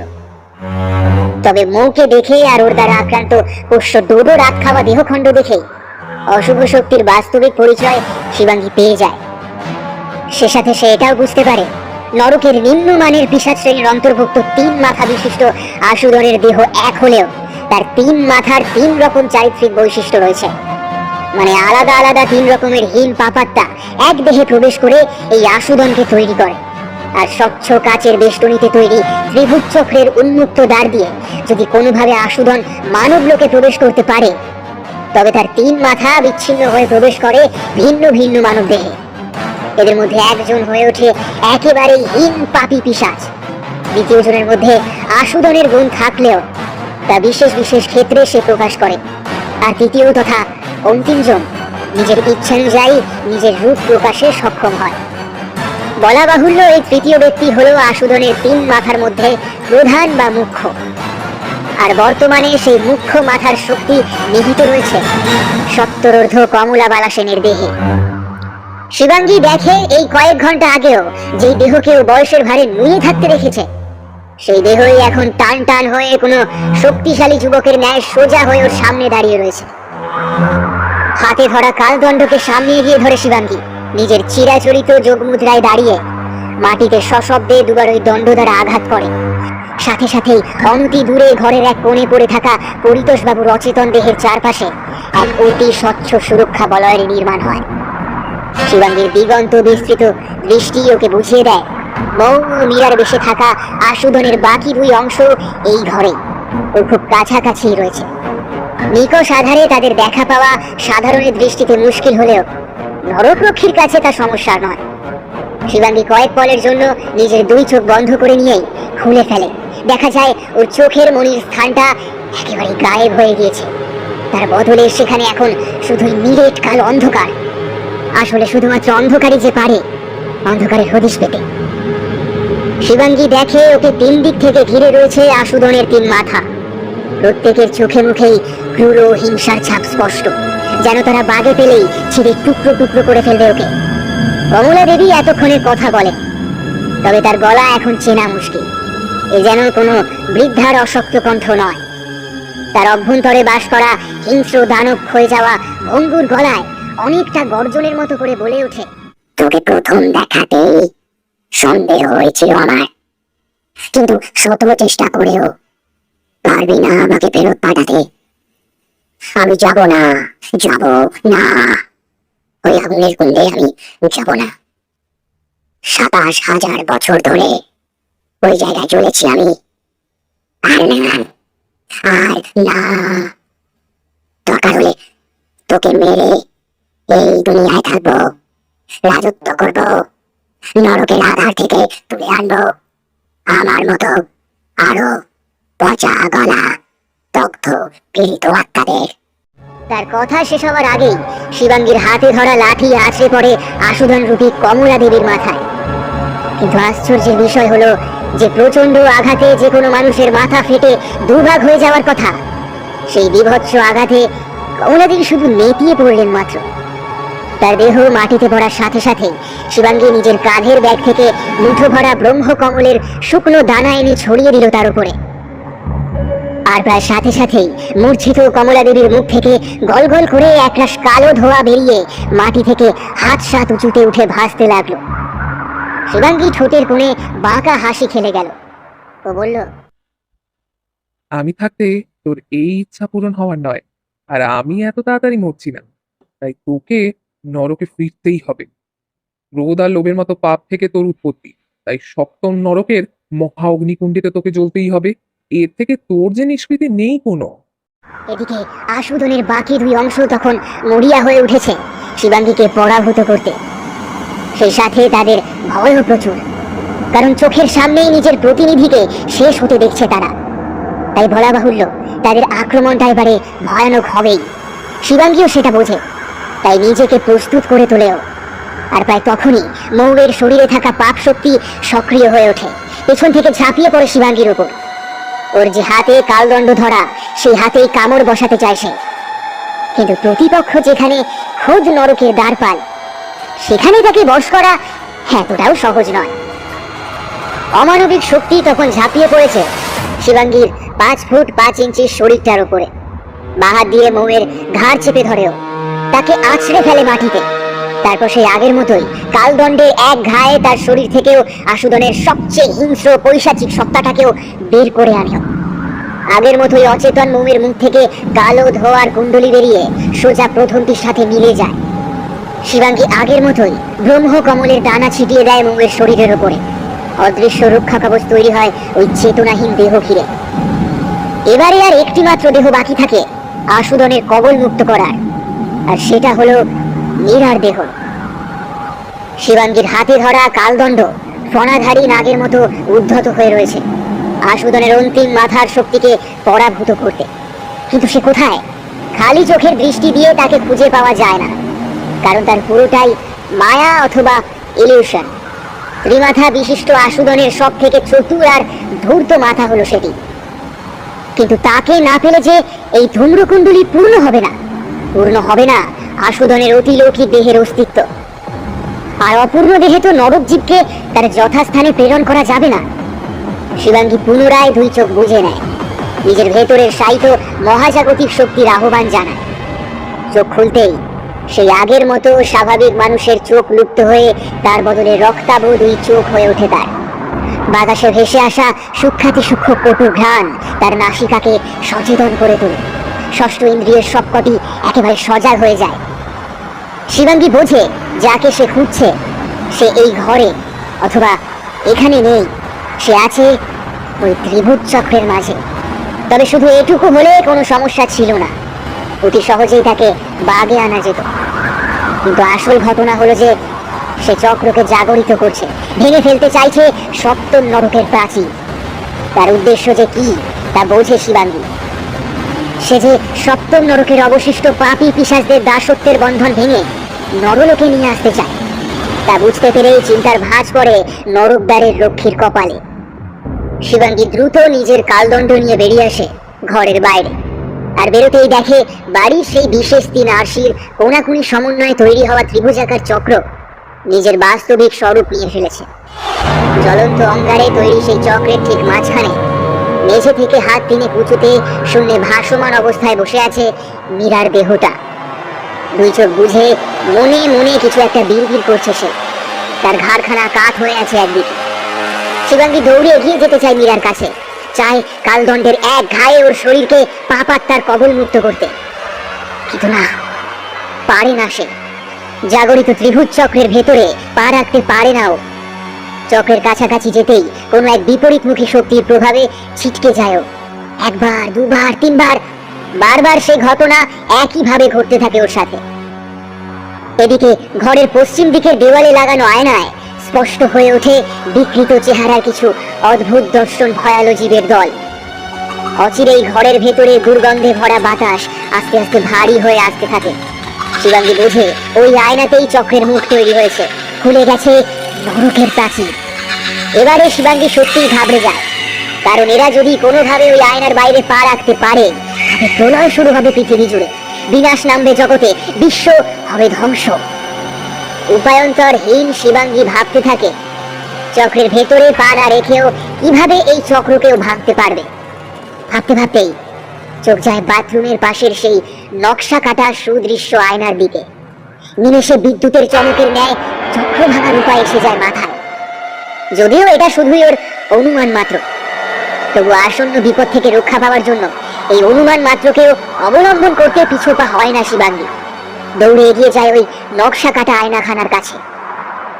তারপর হাতে ধরা দণ্ড মাথার উপর তুলে নিয়ে সজোরে চালিয়ে দেয় আয়নাটার উপর। ছনাৎ ছনাৎ শব্দ তুলে শিবাঙ্গী দেখে পশ্চিমের দেওয়ালের আরশিতে স্পষ্ট হয়ে আসা পিশাচের প্রতিবিম্ব এক এক করে মিলিয়ে যাচ্ছে। তাদের হৃদয় বিদারী করুণ হাহাকারে ঘরের বাতাবরণ পর্যন্ত করুণ বিষাক্ত হয়ে উঠেছে। তবে তা দেখে শিবাঙ্গীর মন ভারাক্রান্ত হয় না এতটুকু, কারণ এরা প্রত্যেকেই যে ঠিক কতটা ভয়ঙ্কর আর কেউ না জানলেও শিবাঙ্গী ভালো মতোই জানে। এ যাত্রায় শিবাঙ্গী নরকদ্বার রক্ষা করতে পারে ঠিকই, কিন্তু ওরই নাকের নিচে কি করে এত বড় চক্রান্তের জাল বিছানো হলো, আর এর আসল মাথাই বা কে তা খুঁজে বের করতে মনে মনে বদ্ধপরিকর হলো শিবাঙ্গী। কিন্তু তার আগে আশুধনের পূর্ণ স্বরূপকে রাত নামার আগে নিজের সঠিক জায়গায় পৌঁছে দিতে হবে, কারণ রাতের আধারে নরকজীবের শক্তি অনেকটাই বৃদ্ধি পাবে। দুমাই তো বাকি দুই মাথাও নিজেদের পরবর্তী শিকার খুঁজে নিতে সমর্থ হবে। আর এবারে যদি তারা নিজেদের উপযোগী শরীর পেয়ে যায় তবে তাদের নাশ করা এত সহজ হবে না। শিবাঙ্গী দেখে মীরার দেহটা অবশ হয়ে গিয়েছে, তবে চেতনা হারায়নিও, এখনো জ্ঞান আছে। নিজের পরিকল্পনা ব্যর্থ হয়ে যাওয়ায় ক্ষেপে রয়েছে। দুই পাটি দাঁত বের করে ভয়াবহ জিঘাংসাপূর্ণ মুখভঙ্গিতে তাকিয়ে আছে শিবাঙ্গীর দিকে। কথায় বলে শত্রুর শেষ রাখতে নেই, এই কথাটা অক্ষরে অক্ষরে মানে শিবাঙ্গী। তাই আর দেরি করে না, ক্ষিপ্র পায়ে এগিয়ে যায় ওই মানবী রূপী পিশাচের দিকে। দুই হাতে কালদণ্ড উঁচিয়ে ধরে নামিয়ে আনতে যায় তার মাথা লক্ষ্য করে। কিন্তু তার আগেই মীরার দেহ কোনো এক অজ্ঞাত মন্ত্র বলে ওই স্থান থেকে উধাও হয়ে যায়। চোখের পলক ফেলার সাথে সাথেই যেন হাওয়ায় মিলিয়ে যায়। পরক্ষণেই ঘরের দক্ষিণ পশ্চিম কোণের সিলিং থেকে সেই আগের মতোই ঝুলন্ত অবস্থায় ওকে অট্টহাসিতে ফেটে পড়তে দেখে শিবাঙ্গী। কিন্তু এবারেও শিবাঙ্গী এক পা এগোতে না এগোতেই মীরার দেহ পুনরায় গায়েব হয়ে যায়। শিবাঙ্গী বোঝে এই সবটাই হলো ওই আশুধনের মায়া। বেলা দুপুর গড়িয়ে এসেছে, হাত ঘড়ির কাঁটা বলছে বিকেল 3টে বেজে গিয়েছে, মানে দিন পড়ে আসছে। আরো যত সময় এগোবে তত ওই হিংস্র পিশাচের মায়া আরো বাড়বে। অবশ্য তার এইসব ভেলকি হলো সন্ধ্যার আধার নামার অপেক্ষা। আশুধনের মায়া খেলা সময়কে প্রভাবিত করে সব থেকে বেশি। তার সাথে বুঝতে গেলে সময়টাই হয়ে দাঁড়ায় সব থেকে বড় শত্রু, কারণ তার মায়ার জালে জড়িয়ে তার সাথে লড়তে গেলে সময়ের হিসেব থাকে না। এই যেমন সকাল 8:30 থেকে এই বেলা দুপুর পর্যন্ত এতটা সময় যে শিবাঙ্গী পার করে ফেলেছে তা কিন্তু নিজেই অনেকক্ষণ বোঝেনি। আর এভাবেই যদি এবারে ওই মায়ার জালে জড়িয়ে থাকে তবে বিকেল শেষ হয়ে সন্ধ্যা, আর সন্ধ্যা অতিক্রম করে রাত নামতে খুব বেশি দেরি কিন্তু হবে না। একবার তাহলে শিবাঙ্গী জানে ওর পক্ষে সময় বাঁধা সম্ভব নয়, কারণ কাল কারো নয়, তার উপরে জোর খাটে না কারণ। তাই লড়াইতে জিততে গেলে আশুধনকে সম্মুখ সমরে হারাতে হবে ওকে। কিন্তু প্রশ্নটা হলো কি করে? শিবাঙ্গী যখন এই চিন্তায় নিমগ্ন ঠিক তখনই একটা ভারী কিছু ঠিক পেছন থেকে এসে পড়ে ওর উপরে। শিবাঙ্গীর স্পর্শেন্দ্রিয় বুঝিয়ে দেয় এটা একটা শরীর, তাও আবার নারী শরীর। মানে মীরার দেহে বসবাসকারী পিশাচ এবারে সরাসরি ওকে হামলা করেছে, কিন্তু তাও পেছন থেকে। শিবাঙ্গী নিজেকে মুক্ত করতে তৎপর হলেও পারে না ওই পিশাচের থেকে ছাড়া পেতে। ওর মনে হয় যেন কয়েক টন ভারী পাথর ওর উপরে চাপিয়ে দেওয়া হয়েছে। দম বন্ধ হয়ে আসবার উপক্রম হয় ওর। সেই সাথে হঠাৎ করে মনে হয় ওর ঘাড় কামড়ে ধরার চেষ্টা করছে সেই অপশক্তি। শিবাঙ্গী বোঝে ওর সজীব মানবদেহের শিরা ধমনীতে প্রবাহিত উষ্ণ রক্তের ঘ্রাণ পাগল করে তুলছে তাকে, অর্থাৎ আহার চায় আশুধন। নিজের খিদে মেটাতে চায় সে। সাথে সাথেই একটা বুদ্ধি খেলে যায় শিবাঙ্গীর মাথায়। ইতিপূর্বে সব রকম চেষ্টা ব্যর্থ হয়েছে বুঝেও একটা শেষ প্রয়াস করেও, আর দুই হাত পেছনে নিয়ে মীরার খোলা চুলের মুঠি ধরেও ওকে এক হ্যাচকায় টেনে নামায় নিজের থেকে। এবারেও বেশ কষ্ট হলেও শেষ পর্যন্ত সফল হয় শিবাঙ্গী। মীরা সরে যেতেই উঠে দাঁড়ায়ও। তারপর কাঁধের ব্যাগ থেকে ছোট্ট এক ফালি ধারালো ছুরি বের করে এনে সজোরে চালিয়ে দেয় ও নিজের বাঁ হাতের তালুতে। নিমেষে গোল গোল করে তাজা রক্তের ধারা বেরিয়ে এসে নিচে মেঝেতে গড়িয়ে পড়তে শুরু করে। প্রায় সাথে সাথেই ঘরে উপস্থিত অশুভ শক্তির মধ্যে উত্তেজনা তৈরি হয়। মীরার দেহে বসতি গেড়ে থাকা আশুধন পলক মাত্র সময় নেয় না ওই মেঝেতে পড়া রক্ত ছেটে খেতে। শিবাঙ্গী বোঝে ওর উপায় কাজ করেছে। এক পা করে ও পেছুতে থাকে ঘরের পশ্চিম কোণ বরাবর সেই আয়নার দিকে, যেটা মৌ কিছুদিন আগে কিনে এনেছিল। আহত হাতটা সামনে বাড়িয়ে রেখে বিন্দু বিন্দু রক্তের ফোঁটা ফেলতে ফেলতে ও পিছুতে থাকে। আর তাজা রক্তের লোভে আশুধন ওই ফোঁটা অনুসরণ করে এগিয়ে আসতে থাকে ওর দিকেই। এ যেন যেচে সাক্ষাৎ মৃত্যুকে নিজের দিকে ডেকে আনা। কিন্তু এখন এই মুহূর্তে এ ব্যতীত আর কোনো উপায় নেই শিবাঙ্গীর কাছে, কারণ আশুধনকে লোভের ফাঁদে না ফেলতে পারলে ওর পাতা সময় মায়ায় জড়িয়ে যেতে হবে শিবাঙ্গীকেই। মীরা রূপী আশুধন এগিয়ে আসছে একটু একটু করে। শিবাঙ্গী সরতে সরতে একেবারে আয়নাটার কাছে চলে এসেছে। ও বোঝে এটাই মোক্ষম সময়। ডান হাতে ধরা কালদণ্ড উঁচিয়ে সবেগে চালিয়ে দেয় রক্তপানে মত্ত মীরার মাথার উপরে। এবারে কাজ হয়। মৌ আর কমলা দেবীর মতোই মীরার অচেতন দেহ লুটিয়ে পড়ে যায় মেঝেতে। ওর মুখ থেকে কালো ধোয়ার কুণ্ডলি বেরিয়ে এসে আগের সেই ধোয়াটে মেঘের সাথে মিলিয়ে যায়। সাথে সাথেই ঘরের ভেতরে হঠাৎ বিদ্যুৎ গর্জনের মতো বিকট আওয়াজ হয়। খোলাটে হলদে আলোয় ঘরখানা ভরে ওঠে। শিবাঙ্গী দেখে ওই ধোয়ার কুণ্ডলী থেকে 3 মাথা বিশিষ্ট এক অদ্ভুত কিংভূত কিমাকার জীব বেরিয়ে এসেছে। প্রাণীটির দেহ ঘোর কৃষ্ণবর্ণ, কিন্তু তার কোনো চামড়া নেই। নিকষ কালো ধমনী আর শিরা জাতীয় সূক্ষ্ম নালী তার সারা দেহে দৃশ্যমান। অনেকটা মানব দেহের চামড়া ছাড়িয়ে নিলে ঠিক যেমন দেখতে হবে, আশুধনের দেহেরও ঠিক তেমন দশা। 3 মাথায় 3 জোড়া চোখ আগুনের ভাটার মতো ধকধক করে জ্বলছে। বিকট 3 মুখ থেকে কালচে লাল রক্ত আর লালা রস গড়িয়ে পড়ছে। সেই ভয়াবহ 3 মুখ থেকে হঠাৎ বিকট বিকৃত স্বর ধ্বনিত হয়ে ওঠে। শিবাঙ্গী শোনে আশুধন তাকে বলছে, এই জয় খুশি হোস না, এটা সবে শুরু। আজ আমি ফিরে যাচ্ছি, কিন্তু কাল আবার ফিরবো। এখন আমাকে আটকাতে পারলি তুই, কিন্তু সেদিন পারবি না। মহাগোলকের জায়গায় জায়গায় নরক চক্র খুলতে চলেছে। শত সহস্র বছর ধরে যে নরক জীবেরা ওই সপ্ত নরকের আগুনে জ্বলে পুড়ে ছারখার হয়েছে, তারা সকলে ফিরবে। এই দুনিয়ায় তারা সকলে ফিরবে, সকলে ফিরবে। তাদের কাকে কাকে আটকাবি, কি করবি তখন? নরক আর মানব লোকের সীমানা মুছে যা। এর আগে আর বলা হয় না আশুধনের। তার আগেই শিবাঙ্গীর কালদণ্ড মাটিতে আছড়ে পড়ে। গোটা ঘরের মেঝে মনে হয় সেই প্রচন্ড আঘাতে ভেঙে চৌচির হয়ে গেল। মুহূর্তের মধ্যে এক মহাজাগতিক আলোকে পরিপূর্ণ হয়ে যায় চারদিক। এমন আলো যা মানুষের আত্মা পর্যন্ত শুদ্ধ করে দিতে পারে। এই চোখ ধাঁধানো পবিত্র আলো আশুধনের মতো আধারের জীব পারে না সহ্য করতে। 2 হাতের তালুতে নিজের 3 জোড়া চোখ ঢেকে দিতে চায় সে, কিন্তু পারে না। ওই ভয়াবহ আলো ধীরে ধীরে আগুনের রূপ নেয়। চিতার আগুনের থেকেও ভয়াবহ সেই আগুন, দাবানলের থেকেও বেশি তীব্র তাপ উদ্রেককারী সেই আগুনে মনে হয় বিশ্ব চরাচর ব্যক্ত হয়ে গিয়েছে। কালক্রমে সেই আগুন এগোতে থাকে আশুধনের দিকে। 27,000 বছর ধরে নরকের আগুনে দগ্ধ হওয়া জীবের বুঝতে বাকি থাকে না যে এই আগুন ওই নরক থেকেই উঠে এসেছে শুধুমাত্র ওর জন্যে, শুধুমাত্র ওকে জ্বালিয়ে পুড়িয়ে শেষ করবার জন্যে।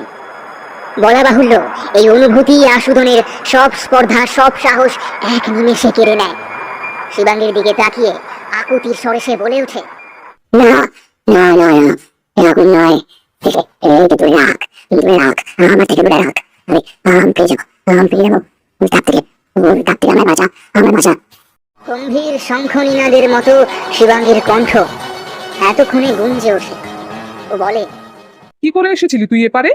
চক্র তৈরি হলেও সক্রিয় ছিল না। কে করেছিল ওই চক্র সক্রিয়? বল, এক্ষুনি বল বলছি, নইলে আজ এই আগুন থেকে আমি কেন, স্বয়ং পরমাত্মাও তোকে বাঁচাতে পারবে না। বল বলছি। শিবাঙ্গীর হুঙ্কারে আশুধনের ভৌতিক দেহ কেঁপে ওঠে নিমিষে। কম্পিত স্বরে এসে জবাব দেয়, ওই বাড়ির ছোট মেয়ে ওই আর সে যেদিন এনেছিল সেই রাতেই চক্র তৈরি হয়ে গিয়েছিল এই বাড়িতে। তবে তখনও তা সক্রিয় ছিল না, কিন্তু সক্রিয় হতে সময়ও বেশি লাগেনি। এই চক্রের হদিশ পেয়ে মুক্তির লালসা পেয়ে বসে আমায়। সে রাতেই ওই আয়নার প্রান্ত থেকে আমি ওকে আহ্বান জানাই।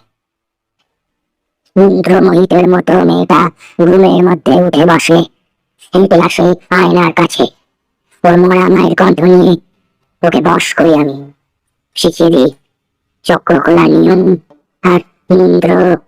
মেয়েটা আমার শেখানো মতো কাজ করে, চক্র খুলে যায়। বেরোনোর পথ পাই আমি। প্রথমে উঠে উঠে বাসা বানাই, কিন্তু একটা মাত্র দেহ আমার অনুপযোগী। আমার অস্তিত্ব সজীব লোকে 3 ভাগে টুকরো হয়ে যায়। এখানেও তাই হলো। এ ঘরের 3টি নারী দেহতে বাসা বাঁধলাম। শিবাঙ্গীর কণ্ঠ গর্জে ওঠে আবার, কোন নিয়মে চক্র খুলিয়েছিলিস বল, কোন নিয়মে? পিশাচ মন্ত্রে রক্তের আহুতি দিয়ে। চমকে ওঠে শিবাঙ্গী। কারণ রক্তের আহুতি, তাও আবার পিশাচ মন্ত্রে আহ্বান জানিয়ে যদি কোনো দুরাত্মাকে ইহজগতে আনা হয়, তবে সেই একইভাবে তাকে ফেরত পাঠাতে হবে। কিন্তু তার থেকেও ভয়াবহ হলো, কোনো কুমারী যদি এ পন্থা অবলম্বন করে, তবে পিশাচ মতে সে ওই নরকের জীবের সাথে আজন্ম কালের মতো জড়িয়ে যায়।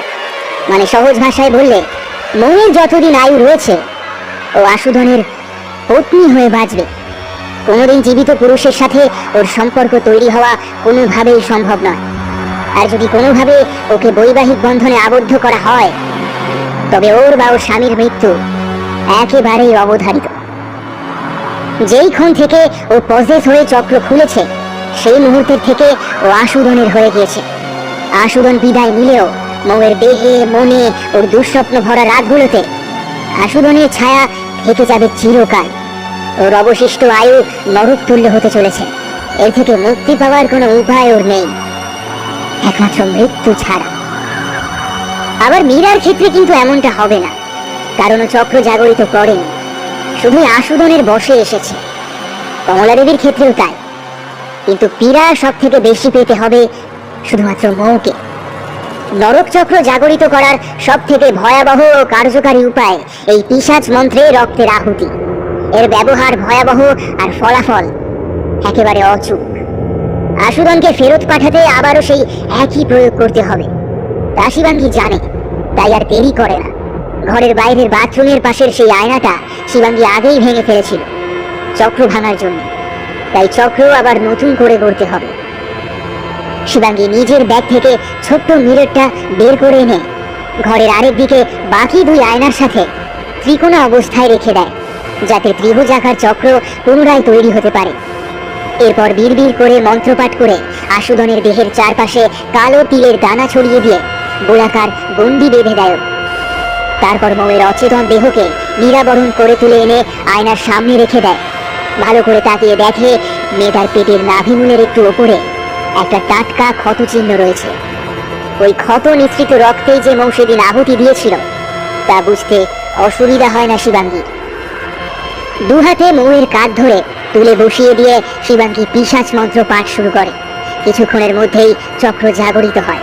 পশ্চিম দেওয়ালের সেই আয়নার ভেতরের দৃশ্য বদলে যায় নিমিষে।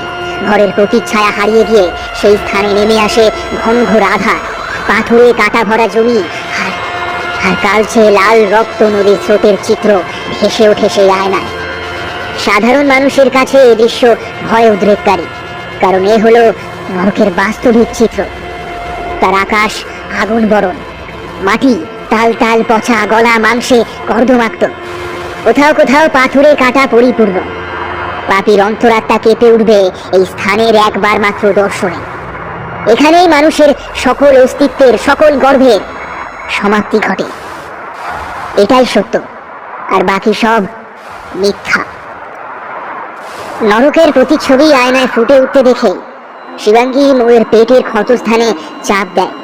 গল গল করে রক্তের ধারা বের হয়ে আসে। সেই রক্তের কয়েক বিন্দু নিয়ে ছিটিয়ে দেয় আয়নার কাচের উপরে। সাথে সাথে আয়নার কাছে একটা ঘূর্ণি তৈরি হয়। ভেতরের সবকিছু তালগোল পাকিয়ে উঠতে থাকে। সেই সাথে প্রচন্ড ঝড় ওঠে ঘরের ভেতর। চতুর্দিক লন্ডভন্ড হয়ে যাবার উপক্রম হয়। মনে হয় যেন বিনাশ নেমেছে পৃথিবীতে।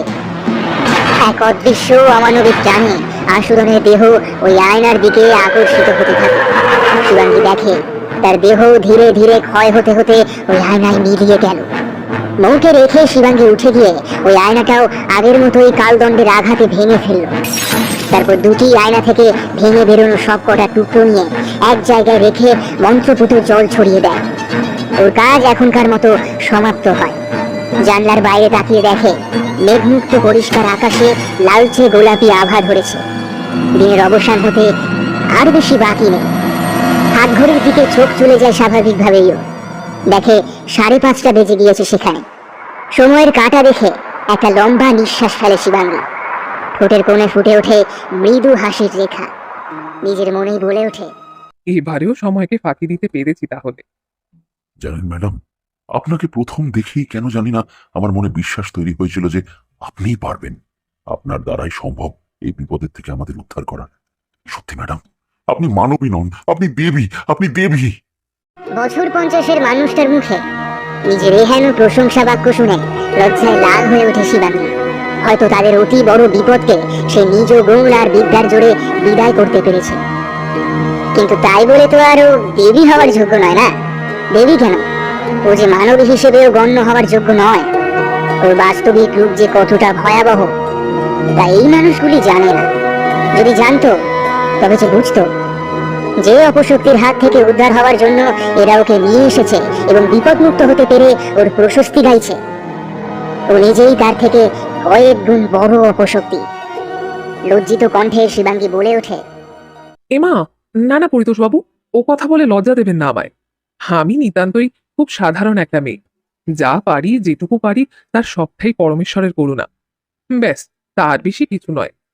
এতক্ষণে কমলা দেবী বলে ওঠেন, না মা, খোকা ভুল কিছু বলেনি। তুমি সত্যিই দেবী। সাধারণ মেয়ে তুমি নও। তোমার আগে গণ্যমান্য তান্ত্রিক পূজারীরা এসেছে, কিন্তু কেউ কিচ্ছুটি করা তো দূর, এই বাড়িতে যে ঠিক কি ঘটেছে আমি কিছু বুঝতেই পারিনি। তারা ভোগ যজ্ঞ শান্তি কিছুই বাদ দেয়নি ও কয়দিনে, কিন্তু কিচ্ছুটি হয়নি। উল্টে এসবের ফলে মেয়ে দুটোর সাথে সাথেই আমারও শরীর খারাপ হতে শুরু করে। শুনে যে আমি নিজেও ওই অপদেবতার কবলে ছিলাম তা যে নিজেও বুঝতে পারিনি। আর না ওই ভণ্ড তান্ত্রিকের দল ধরতে পেরেছিল। শুধু আজে বাজে তান্ত্রিক ক্রিয়া করে বাড়িটা আমার অপবিত্র করে গিয়েছে। যাওয়ার আগে একটু বাড়িটা শুদ্ধি করে দিয়ে যেতে পারবে মা? তাহলে খুব ভালো হয় আর কি। লজ্জা জড়ানো গলায় করুণ আকুতিতে বলেন বৃদ্ধা। অবশ্য তিনি না বললেও শিবাঙ্গী সেটা করত। তাই মৃদু হেসেও জবাব দেয়, ও নিয়ে ভাববেন না দিদা, ওটা আমি করেই যাব। যাতে আর কোনোভাবে কোনো অপশক্তির কোপ এই বাড়িতে না পড়ে, এমন ব্যবস্থা করে রেখেই যাব। পরিতোষবাবু সহসা বলে ওঠেন, কিন্তু ম্যাডাম, এমন একটা নেগেটিভ পাওয়ার আমাদের বাড়িতে এলো কি করে? আমার পরিবারের কেউ তো তেমন নয়। মানে ভদ্রলোক এর আগে আর কিছু বলতে না পারলেও ওনার মনে যে কি প্রশ্ন ঘুরছে তা শিবাঙ্গী বেশ বুঝে যায়। তাই নিজের থেকেই বলে ওঠে, নেগেটিভ পাওয়ার বা অপশক্তি বাইরে থেকে এ বাড়িতে আসেনি মিস্টার সেন। এ বাড়ির ভেতরেই সে তৈরি হয়েছে। বলা বাহুল্য ওর এক কথায় পরিতোষবাবু ও কমলা দেবী দুজনেই চমকে ওঠেন। তাদের বিস্ময়ের রেশ প্রকাশ পায় তাদের কণ্ঠেও। ভয় জানানো গলায় কমলা দেবী শুধু বলেন, কি? কিন্তু কিভাবে? বাড়িতে তো নিয়ম নিষ্ঠা মেনে নিত্য পূজা হয়, তবে কিভাবে এমন? এই প্রশ্নের সম্মুখীন যে ওকে হতেই হবে তা শিবাঙ্গী জানতো। তাই নির্দ্বিধায় ও জবাব দেয়, বাড়িতে পুজো পাঠ করলে বাড়ির যে নেগেটিভ শক্তির প্রভাব মুক্ত হয় তা কিন্তু নয় দিদা।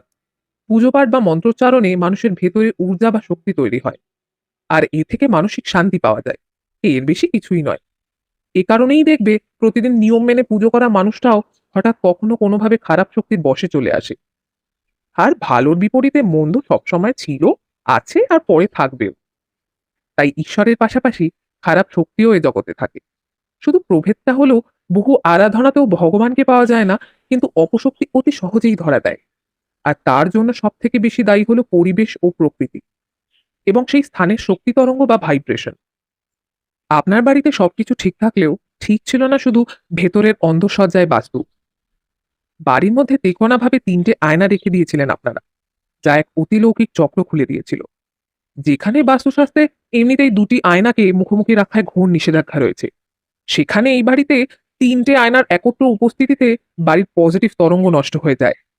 সেই সাথে ওই চক্র উৎপন্ন হলে অপশক্তির কাছে মহা সুযোগ তৈরি হয় এ বাড়িতে আসবার আর নিজের প্রভাব বিস্তার করার। শিবাঙ্গীর কথা শেষ হতে না হতেই কমলা দেবী গালে হাত দিয়ে ভয় জড়িত বিস্মিত কণ্ঠে বলে ওঠেন, এরপর ছেলের দিকে তাকিয়ে বলেন,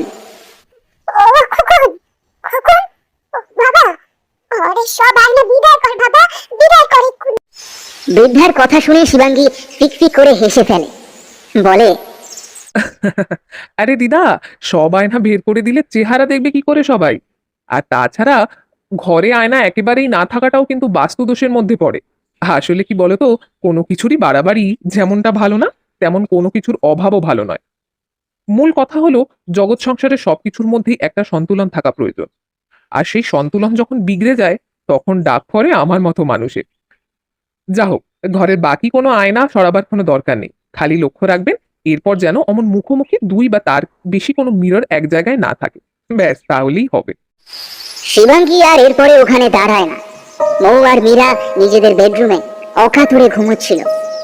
শরীরে মনে এই কয়েকদিনে যে প্রবল ধকল ওদের গেছে, তা ঠিক হতে বেশ কিছুটা সময় লাগবে, তা পরিতোষ বাবুকে শিবাঙ্গী আগেই বলে দিয়েছিল। তবে মীরা পুরোপুরি ঠিক হয়ে গেলেও মৌকে নিয়ে শিবাঙ্গীর সংশয় থেকেই যায়। পরলোকের জীবের সাথে ব্লাড বন্ডে জুড়ে যাওয়া মানুষের পরিণতি যে কি হতে পারে তাও জানে, তাই ভয় ওর ছিলই। কিন্তু সে কথা পরিতোষ বাবুকে বলে আর কষ্ট দিতে চায়নি। শুধু বলেছিল কিছুদিন পর পর ওর কাছে ফোন করে মেয়েদের খবর জানাবে। আজ বিদায় নেওয়ার আগেও তাই একবার মেয়ে দুটোকে দেখে আসেও। ঘরের দরজায় দাঁড়িয়ে ভেতরে চোখ ফেলতেই দেখে 2 নিদ্রিত বোনের চোখে মুখে লেগে রয়েছে সীমাহীন ক্লান্তি আর অবসাদ। যেন বহু যুগ ধরে কোনো ভীষণ কষ্টকে বুকে চেপে বেঁচে রয়েছে ওরা। আশুগণ বিদায় হতেই শিবাঙ্গী নিজের হাতে ওদের মন্ত্রপাঠ করে স্নান করিয়ে পরিষ্কার কাপড় পরিয়েছে। এখন ওদের চেহারায় সেই বিভীষিকা না থাকলেও এই কয়েকদিনের আঘাত আর অত্যাচারের চিহ্ন ওদের দেহে স্পষ্ট। মেয়ে দুটোকে দেখে ভীষণ কষ্ট হয় ওর। বিগত কয়েকদিনে ওরা যে যন্ত্রণা ভোগ করেছে তা নরক যাতনার থেকে কম কিছু নয়। তাই ওদের সম্পূর্ণ সেফটির জন্য এই বাড়িকে পজিটিভ শক্তিতে বেঁধে দেওয়া জরুরি বলে মনে হয় ওর। আর এই কারণেই কমলা দেবীর থেকে চেয়ে নিয়েছে ও কয়েকটা ঘরে থাকা জিনিস, যেমন 3টে গোটা তেজপাতা, 3টে লবঙ্গ আর 3টে লাল শুকনো লঙ্কা। এই 3 ধরনের জিনিসের সাথে যোগ করেছে কর্পূর আর ধুনো। তারপর সবকটা একসাথে একটা মাটির পাত্রে রেখে জ্বালিয়ে দিয়ে গোটা বাড়ি ঘুরিয়ে দিয়েছে সেই পোড়া ধুয়ো। আর সাথে সাথে অনবরত উচ্চারণ করে দিয়েছে গায়ত্রী মন্ত্র। সবশেষে পোড়া ছাইটুকু কাগজে মুড়ে পরিতোষবাবুর হাতে দিয়ে বলেছে জলে ভাসিয়ে দিতে।